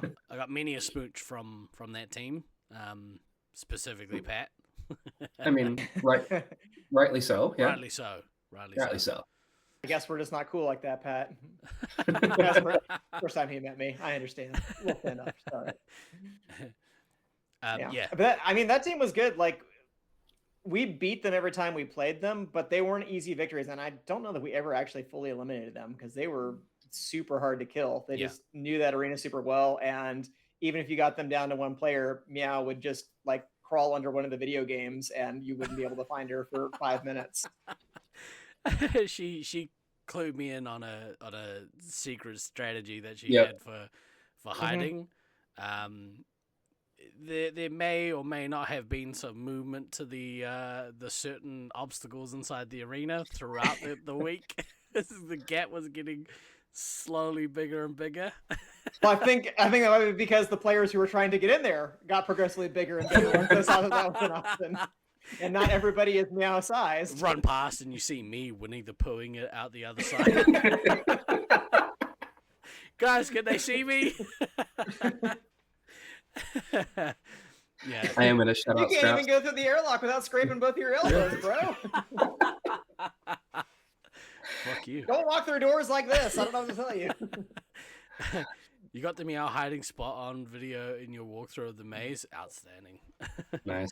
Also, I am going to shout out Scraps for giving me my personal favorite moment of the tournament by letting me keep him down off of resets when he tried to come in and attack in the new tower. That was pretty fun. Yeah. Yeah, no, he comes in. He was playing Commander that game, and he's like, "Haha, a medic! I'm gonna shoot this medic." And he came in down. He's like, "I'm gonna come up first," and Josiah is running in. He's like, "Well, I can't target him, but I'm full on live. You can just use me as a reset." And I'm like, "Sweet." And so I just put him down.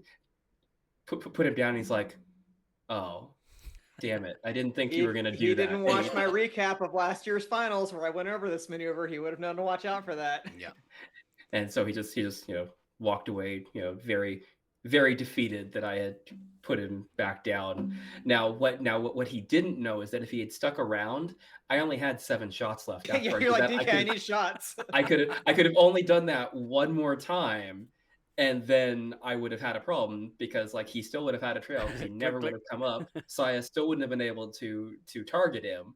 So if he'd stuck around just 8 more seconds, well, I would have run. So he wouldn't have gotten the meta kit there. But yeah, it was a fun moment for me. It was not so fun for him, and that's okay. I'm totally okay with crushing the spirits of enemy commanders when they're trying to get meta kits on me.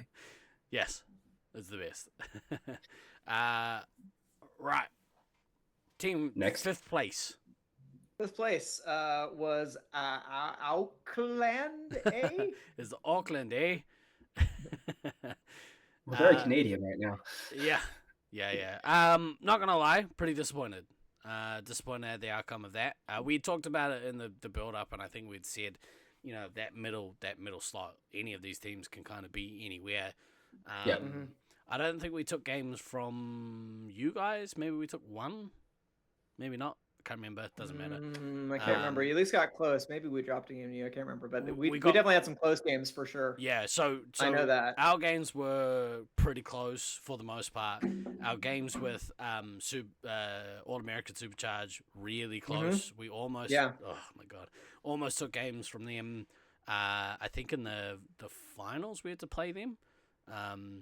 At some point you probably did, yeah. Yeah. Oh yeah, you would have Actually- opened against them in the finals. Yeah, and we almost took. Just watching that before this morning actually. The first game of that match, we were in the driver's seat and we just let them back in, which was infuriating again. We had a lot of rust. I think I don't know what it was. It was a combination of a lot of things. There was a lot of little things that kind of built up to be a big problem. But I think our standout players were most definitely Essence and also Lone Soul. Lone Soul to me was the pillar of our team. He played excellent all week. There was a couple of times where he was trying to do too much, but I think for the most part he got a real good balance of being that that turret, that defensive wall. And yeah, I think he played so good all week, so it was a pleasure to play with him in the resupply. Maybe I don't know. I've been getting messages. Actually, I'm not going to talk about that. Well, I will say, in one of the preview podcasts that we're listening to, the one that had Mischief and Glader and Kodama, in talking about your team as you're a team that was mostly forward players. You didn't have a lot of really dedicated resupply players on that team, which I had seen Lone Soul play resupply at previous tournaments, and I knew he was going to do very well. So I had him basically in pen for ammo because I just didn't see anybody else on your team who was going to do it. And I knew that he was going to be a very strong ammo. Like I know you can play medic. I know you can play all the positions. You're a good, competent, smart player. But there's still a part of me that's like, yeah, but Steve is kind of wasted there. Like his knowledge in the field would be so much more valuable for this team. But I don't know who else was going to do it. To be perfectly honest. And that became it just you guys kind of ran an options. Like there was no Sneak, there was no Than, there weren't the players who were like, I know what my job is. I'm going to be resupply, and I'm going to do it to the best of my ability, and I'm really going to hold down this back line and make sure that everybody has resources on my team. Yep. You didn't really necessarily have those players. Yeah, and that then defaulted to me because you're right. That became real evident because we kind of knew it going in, but it was reaffirmed. Like end of day one almost. Like there's no one else that can be back here that would be more effective than the position that they're currently playing. Right. Had I started training a year ago, maybe we'd be having a different conversation, but my fitness wasn't at a level where I could have effectively played heavy. I played it in one game that it's hard to really count that game because it was against Brisbane B. And we just got shit on. It happens. They did that, yeah. Yeah. So, there was we'd kind of talked about whether or not we should pull the trigger and actually like switch some stuff up, but I think I still stand by that lineup being our strongest lineup. It was a tough one. It was a really tough one. I know Leach was itching to play some Commander. And in the one opportunity that he got to play Commander, he did some damage in the start of the game.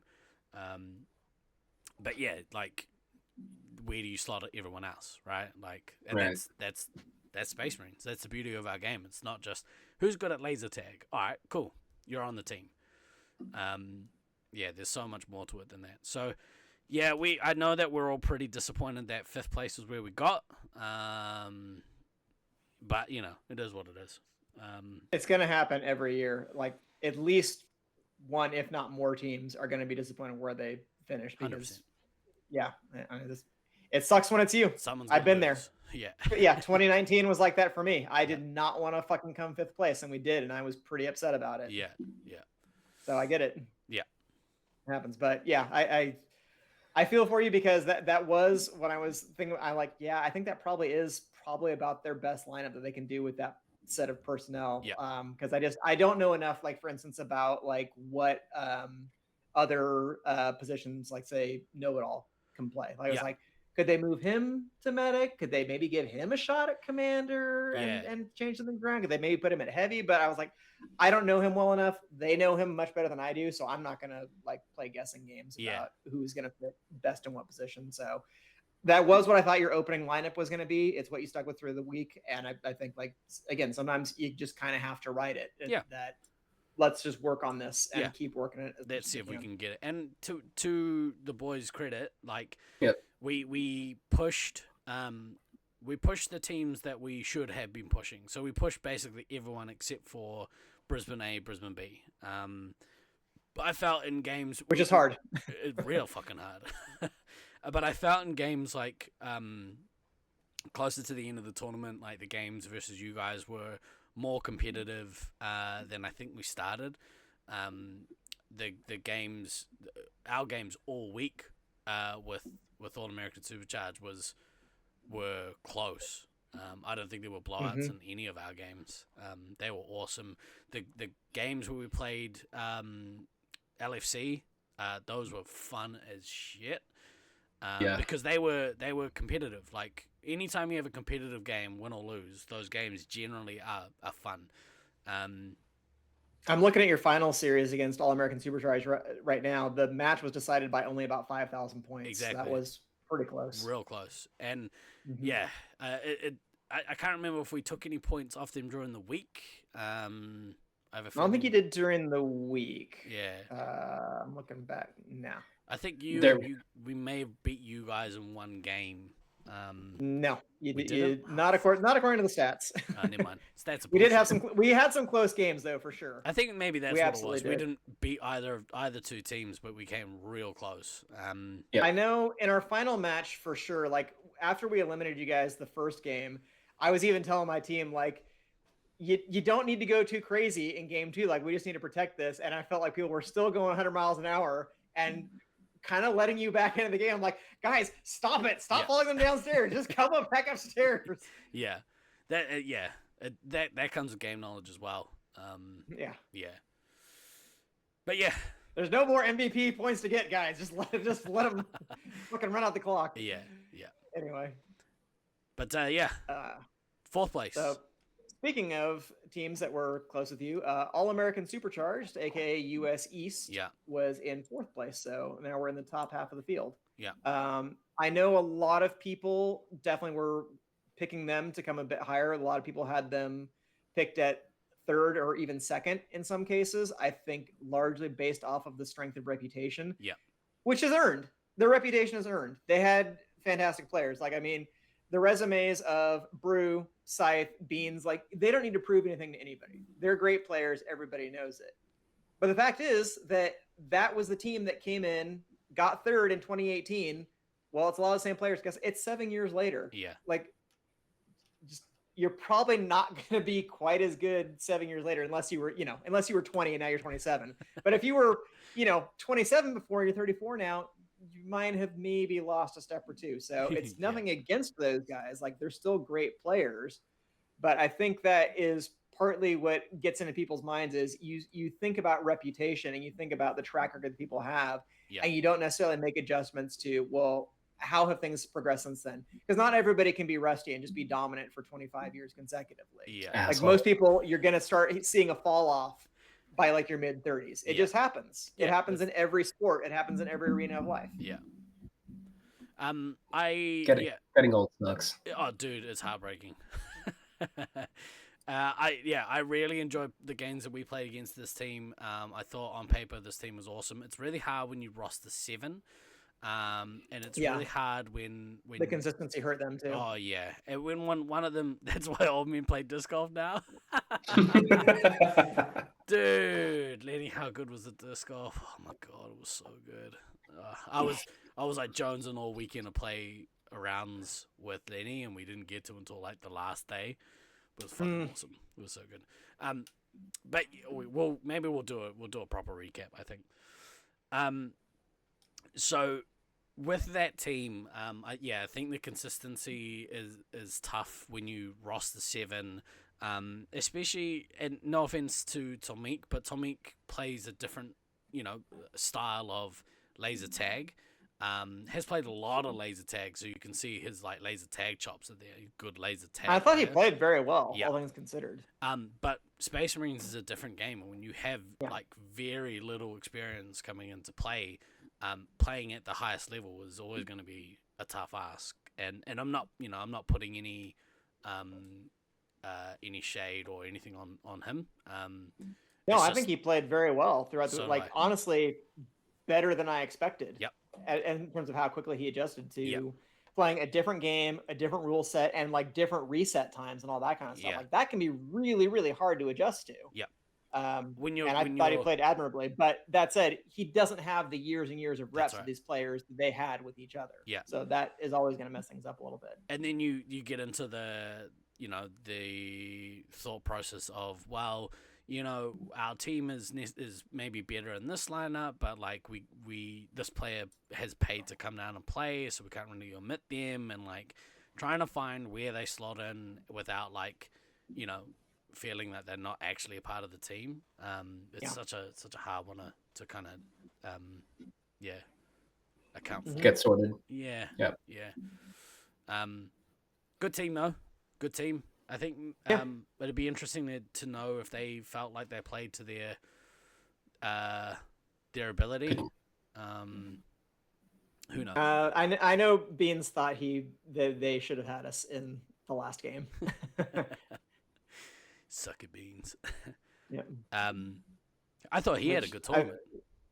He did. Yeah. I mean, Beans plays very well. Like, as much as he kind of like gives himself shit for not being as good in other fields as in queues, well, nobody's as good outside of their home field. Yeah. But Beans actually is one of the players I think who is very strong and very consistent across fields. I don't really see too many fields where he plays badly. Yeah. And that I think is something that is rare in players and something that I really value in evaluating other players is, Yeah.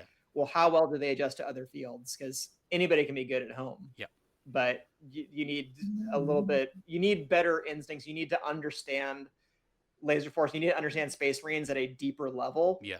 To not just rely on, well, I know this is where you have to stand. This is where you shoot people. This is where you go when you get put down, that kind of stuff. Like, you have to understand the larger flow of the game better. So, I have a tremendous amount of respect for that team.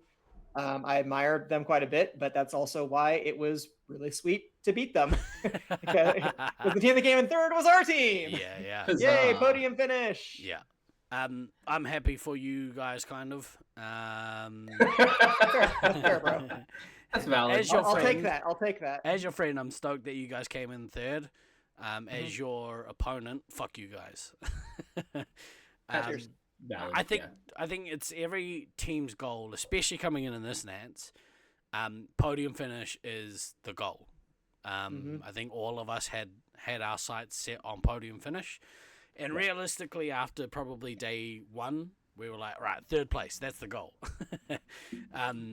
And that's not to say like, okay, we're just going to give up against the other two teams, because we're not really wired like that.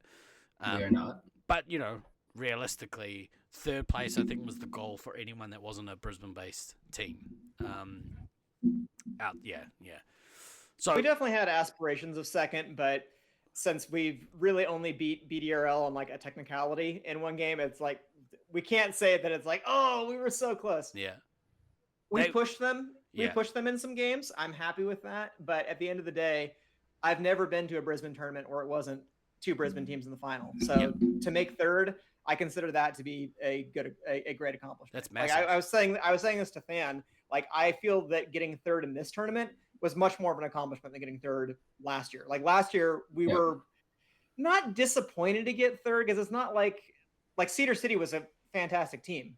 That was an incredible team. It's not like, oh, we definitely should have beat them, but it's like, but we were up on points on them going into finals. Like, we were seeded second going into finals. It feels disappointing to get third in that scenario. yeah, But in this kind of field, like getting third, I thought was a great accomplishment, and getting a podium finish in Brisbane is something I had never done before. So I felt very satisfied yeah, with that, and it was really happy with this team. And honestly, like all these guys, I've played with Fan many times, obviously, but I really hadn't played a tournament with Simply Okay or Fear Turkey, and they were a pleasure to play with. Like, it was great to watch them play. And I really do want to give a lot of props to Sergeant Tucker as well, because I did have some tournament experience with him. We played one event in St. George, and it's not an excuse. I was kind of going through some stuff at the time, and I was definitely not as nice of a teammate to him as I could have been. I should have been a better mentor and uplifted him more. But he really came through this week. And I just seeing him develop as a player in the last few years, I thought he did an outstanding job. He did everything that we asked of him. He was a great teammate, and it was a great experience to play with those guys. So I was really happy that we got to do that. He had the helm on lock for most of the week, which is like, it's pretty important in that maze. Oh yeah. Like I was saying before, I think me personally, I should have put a lot more respect on Tucker's name, because going in, I didn't think that his fitness was at a level where he would be anything other than resupply in that maze.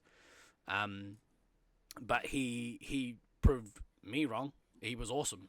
I thought he was really solid all week. Was another lockdown scout, which they're so important. If you've got a scout that can lock down areas of the Brisbane maze, that it's such an important thing for your commander to have that trust that, oh yeah, I know that my scout's going to be where they should be, doing what they should be at all times. And I can only compare it to our team, and I don't think our 3 hits had the same trust in our scouts. And that wasn't to say that our scouts were playing wrong necessarily. It's just that they didn't have that chemistry, that connection, that trust built up. It's really important. It's so really important in that maze, especially because, I don't know. Being where you're supposed to be means that your commander can be pretty narrowly focused on where they got to be Where they're rather than going, getting yeah. shot, in the side. So, yeah, Yeah. huge But- shout out to Tucker. We made podium. 3 of us got all-star. Calkin's got some additional awards for Metakiller Bomb Diffuser. So I feel that we probably hit our ceiling for the week. So I'm very happy with our finish. I'm very proud of my teammates, and I'm glad that you and I we finally got our resupply tournament together, and we got at least one more run out of this thing after we've been talking about what would our teenage selves think that we're still playing this game in our 40s and hanging out, 20 odd years later. And it's a cool thing. It's a beautiful thing, really. If someone wants to Yeah. caption this image for me, that'd be great. I mean, those are both laser tags ass right there. Yeah, Sounds fun. fuck off. Need a glass of milk to go with that cake. And then it was also like, just for me personally, like figuring out that I was literally the oldest person playing in this tournament. You knew it was going to happen Because- sometime. Yeah. Okay, fair, but like I'm so used to like, there being like a Traj or a Night Owl or somebody like that who is 5, 6, 7 years older than I am, and I'm so used to like that being the case, and then getting there this year and being like, oh, wait a second. Having them be like officially retired now, it is like surreal though, and it definitely it doesn't put like feelings of mortality in my head per se, but knowing that my longevity in the game is going to have a ceiling at some point, but I definitely don't feel ready to let it go yet. There's more I want to do, and it's killing me that I can't play right now, and I can't play on a weekly basis because I It miss must it. be Man. nice for you. Yes, I do realize that Traj did play That a doesn't count, he's game a as a merc. thing. Yeah, it doesn't count. Like I was the oldest actual person. It was good to see him on in the action team. one more time, though. True story. It was. I It will was. say. Yeah. That was him and Boom Train both. It was Mhm. nice to see them in action one more time. Yeah. That's entirely fair. But yeah, I did have a bit of an existential crisis Monday night after we got it was either Sunday or Monday after we got back from the site, and DK can attest to this. I'm like, we're in our cabin. I'm just like, what the fuck? Goddamn fuck! I am the oldest person playing. What the fuck? What the fuck am I doing? And so yeah, that took me a little bit to kind of work through, and I was okay. I'm good. I'm fine. But yeah, that moment of realization where it's like, oh wait, no, Troy is like 2 years younger than I am. Oh, JFK is actually like 4 or 5 years younger than I am. And oh fuck. Yeah. So I'm glad that we at the start of the tournament decided that we weren't allowed to reflect off of your giant vein, because that would have I'm not sure other teams got that memo. Something was going on in that new tower. yeah, speaking of which, fuck El Diablo. Yeah, oh dude, Marcus's like bullshit downstairs was another angry moment for me in the tournament. But we'll talk about that on our like negativity show where we fucking rant. Yeah. Yeah.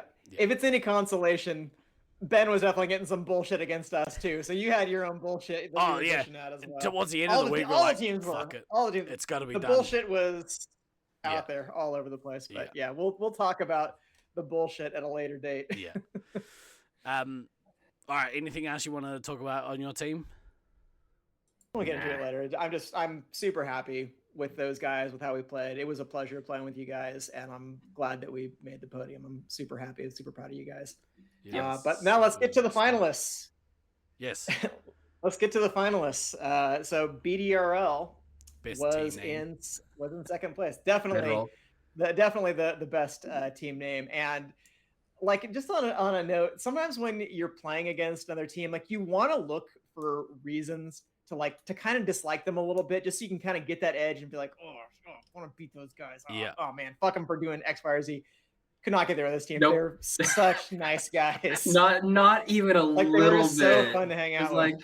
like, oh, for fuck's sake, why are you all so nice? Are you sure you're Brisbane players? Like, that I think was my thing. Is like, are you sure you're actually Brisbane players? Because you're all way too nice. You're all way too complimentary Yeah. of other teams. Are you sure that you're a young, good Brisbane team? Yeah. Like, it's so out of character. It's So, like, whatever. I think it was Archdruid said it to me at the end of the tournament, was just like, one of the nicest things that somebody said, it was just like thanking me for bringing like good vibes. Just said, look, your positivity is just makes it so nice to be here. And I was like, dude, that means a lot to me. Thank you. Even at Twins' most twinniest, the best. That's the evil twin. You don't have to worry about the evil twin. I love the good evil twin. Wins that most of the Oh, time. Yeah. it's so good. Like, and that's the kind of shit that you would look for to be like, fuck, I fucking hate this team. I really want to beat them. But that shit was rad. Like, Mhm. yeah. Yeah. I love this team. And Screever will absolutely destroy your entire resupply, and he'll missile you 3 times in a row. He'll still have a big old smile on his face while he's doing it. Just like, Oh, man, that guy. that guy was the contributor for my most angriest moment of the tournament. But we'll talk about that when we pitch. Screever. But God, he is a hell of a player. Oh yeah, dude. Screever is so good. I think that's took why, my- like, Sorry, go ahead. I'm super happy that Fear Turkey won All-Star Heavy, and I do feel that he deserved it. But if Screever had won it, like, I couldn't say that was wrong. Yeah. Screever played an outstanding heavy So good. all week as well, and he was a major contributor to that team's success. But that really was a whole team effort. Like I said, I felt very much. I mean, we had the All-Star Heavy, the All-Star Commander, so I felt that we were very much like in the mix with them on a 3-hit level. Yeah. And it's no shade to my scouts. I thought my scouts played great, but Prom Boy and Rook were so difficult to deal with. And the fact that they really had their 3 hits backs, that is what I really believe pushed them over the top. So even if they didn't have the experience, they had the field knowledge and they had the team dynamic that they were able to defeat our experience, but our inexperience in playing with each other. Like, we didn't quite have that rhythm in tune. And I wish maybe we could have developed that a little bit more, but I can't say they didn't deserve it. They were a great team. Yeah. I'm stoked for them. They made finals. We still had some good games against them. Yeah, we I did. was happy that we got a second crack at them in finals, but they proved that they were the better team. And anytime, it's the whole iron sharpens iron kind of situation. So when you're going up against the best team in the world, like, you're gonna be the beneficiaries of that, like, of that punishment, because that would have been, it's brutal. It's a brutal team to come up against, or players to come up against every week. I think that because they were so good across the board, that kind of to their detriment detracted away from any individual awards that they would have won, because it was hard to see when you have a team of like okay players, but you have one standout, that player really shines above the rest. Or that whole team was so good across the board, and like it's the same thing where you look at like the Brisbane A team, which we'll get to in a minute, like having such dominant players affect those games. Brisbane B were so good across the board that everyone contributes to make sure it's like a tsunami versus like a tidal wave, right? Tsunami like pushes through like with power as a unit. And I think also the fact that they're a local team that kind of took away from their maybe people voting for them for individual awards as well, which is a real shame. But it is what it is. Like, you came second, whatever. you won awards. Yeah, you got a trophy. Yeah. You got, in some ways, like the most important award, which was you got to be runners up to one of the greatest teams that's ever been assembled. Yeah. So you beat all the other teams that showed up to play you, and that's a special thing because it doesn't happen with B teams in a lot of other fields. Yeah. Usually B teams are very middle of the pack, but Brisbane's a different animal. It's a different environment, it's a different field, and it's a different level of competition. Yeah. And that has been borne out over multiple trials now. Like I said, this is my 3rd Brisbane Nats. All 3 Brisbane Nats I've been to has been Brisbane A versus Brisbane B, or Brisbane team versus Brisbane team, however Yeah. you want to categorize it. If you Yeah. don't want to do, A, B, C teams, whatever, That's right. but they've always been in the mix for finals, and that is just, it's an impressive thing. Yeah. Speaking of impressive, the champions, the now reigning Laserforce champions of the world, once again, Brisboom, consisting of Rusty, Taipan, Sharpshooter, JFK, Glader, and Basil. I lost my train of thought. Sorry, Basil. I don't I had you alphabetically. You were first, and then I just dropped the ball. That's really funny. And And Basil, that The guy who one kept and shooting me over and only. over and over again. Yeah. Person who I'm trying not to see when I close my eyes at night. It was an interesting dynamic, like seeing Basil on that team and his relationship with the BDRL. Because obviously I think they were a little bit hurt that Basil didn't play with them. Yeah, but good player. I do I absolutely have the respect for Basil, though, because I know how badly he wanted to win and how badly he wanted to get to the top of the game, and I have respect for that. 100%. Honestly, as a player, to see that kind of passion, because I know that he had it in 2023 too when they came close. The first game that they beat us in finals, I remember he was the one who was just like, "Yes, let's go, let's do this!" Yeah. He was ready to go, and I know he was pretty gutted when they lost. So I'm happy for him that he was able to get that win, because he is a hell of a player. Yeah. Basil is really, really good, is definitely deserving of he's sort of among the top of the new school players who are coming in. Basil, Sharpshooter, now Twin and Screever, I think are kind of in that list as well. They're the next gen of Brisbane players who are really going to be a force to be reckoned with. And seeing that team and their greatness, you want to appreciate it more in the moment, but it's so hard that it goes by the wayside because they are just so dominant. And you see that sometimes, and you see it in every sport. When a team wins too much, you get tired of them. And that's not a good place to be. You want to savor that kind of greatness when you see it. And the fact that they could run whatever lineup they want and they would still smash people. Yeah. That's just an impressive thing. You can be like, oh, they ran a gimmick lineup against us. Okay, well, fucking beat them then. Yeah. Yeah. If they're going to run their quote unquote worst lineup and they're still smashing you, obviously the rest of us have work to do. Now, some of that, obviously, it does come down to the field. Like I said, Brisbane is, I think, the most complicated field to learn. It has the highest learning curve, but it has the most little quirks and ins and outs that makes it very difficult. And Jared made a comment to me, I think it was right as finals was ending, where he was like, I don't think any visiting team will ever beat a Brisbane team Not in that this arena. I was like, yeah, I don't see it happening. Yeah, quite I don't see honestly, it it's you have to, your execution has to be down to a T. And maybe if we all had 1,000 games in that arena, we could have pushed them a little bit more, but we didn't. They were so And dominant. They smashed us. They were, they won every game by elimination except for one. Yep. Except for one. Every other game was an elimination, and this was a tournament that didn't have nearly as many eliminations as previous Brisbane tournaments. Yeah. So most of the eliminations that were happening, it was because of them and because of BDRL. Yeah. The rest of us we were getting our money's worth. We were wanting to play the full 15. That's right. Yeah, I don't really have much to add. This team was really good.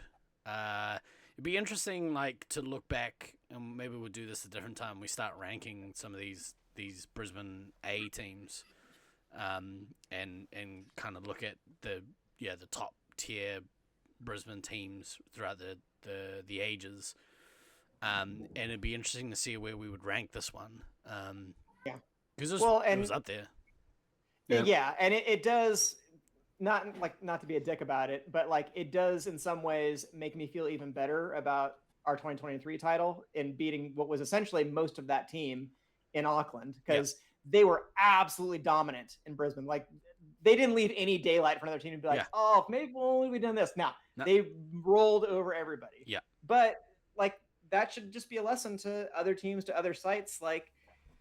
In their home field, they might be invincible. In other fields, they're still going to be an incredibly good team. And they're pretty much penciled in for finals. Anytime a Brisbane team visits another field, I'm kind of penciling them in for finals. Yeah.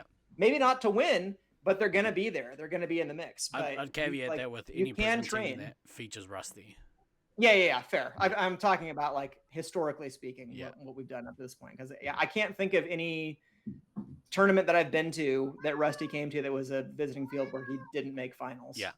I can't think of one. No. I mean, I can, but it's been a very long time. Yeah.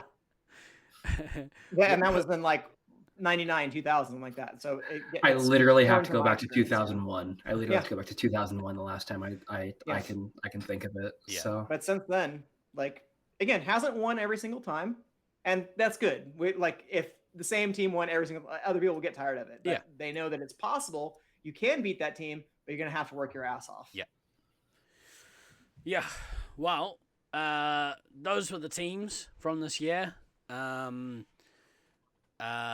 We will probably, we'll probably do a few more shows on this. I mean, I've got my Facebook Messenger on a different window, and I've already been added to a group chat talking about forming a team for next year. Usually how it goes. Yeah, Usually yeah. how it goes. So I'll catch up on what their conversation's about. But congratulations to all the teams that played, that achieved personal goals, that achieved greatness within our community.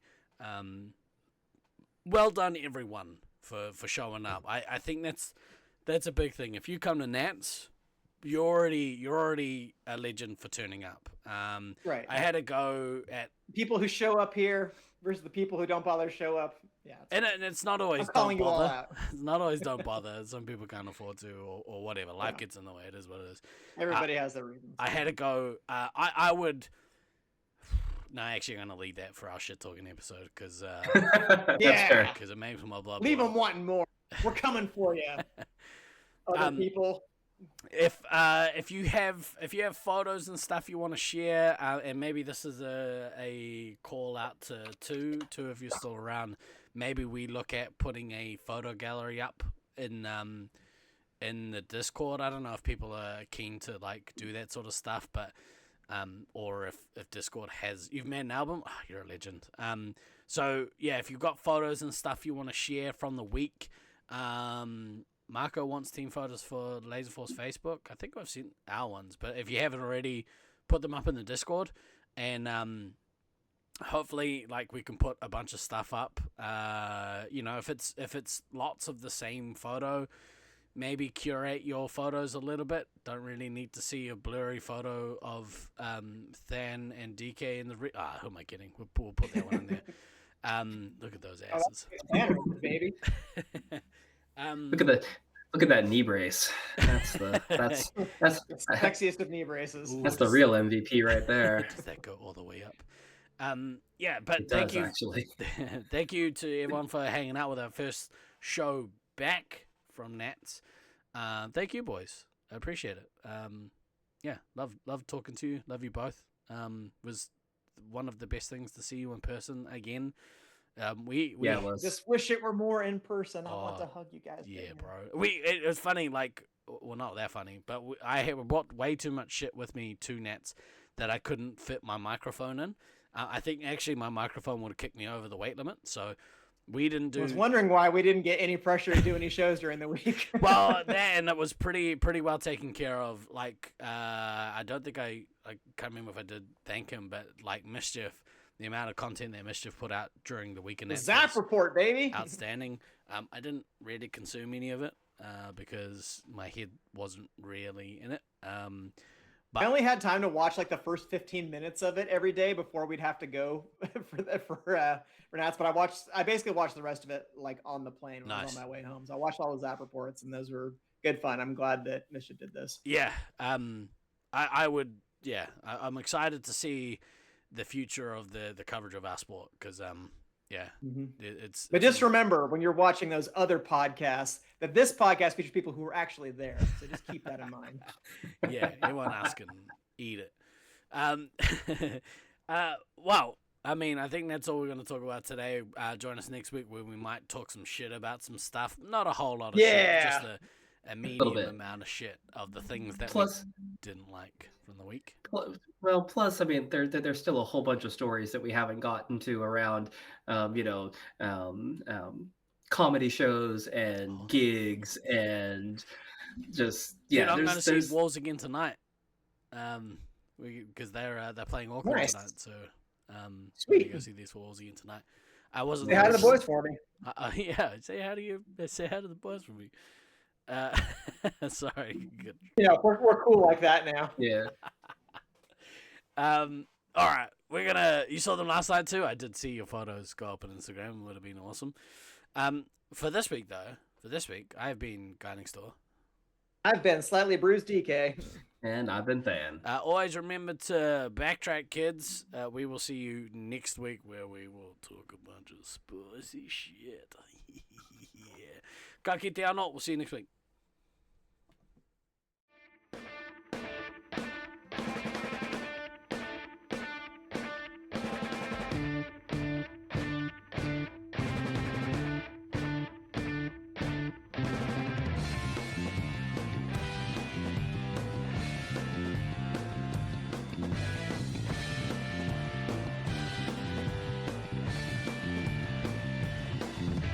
I've been throwing daggers in the night. I've been chasing all the stars, stealing all their lights. The cut so sharp, cut so deep. If they seem to hit their target, it must be what we reap. 'Cause you don't know what I know. You don't feel the way I feel. All these places I wanna go makes me wonder if my looks could kill. I've been throwing daggers in my dreams. If they seem to hit their target, it's harder than it seems. 'Cause you don't know what I know. And you don't feel the way I feel. In all these places I wanna go makes me wonder if my looks could kill.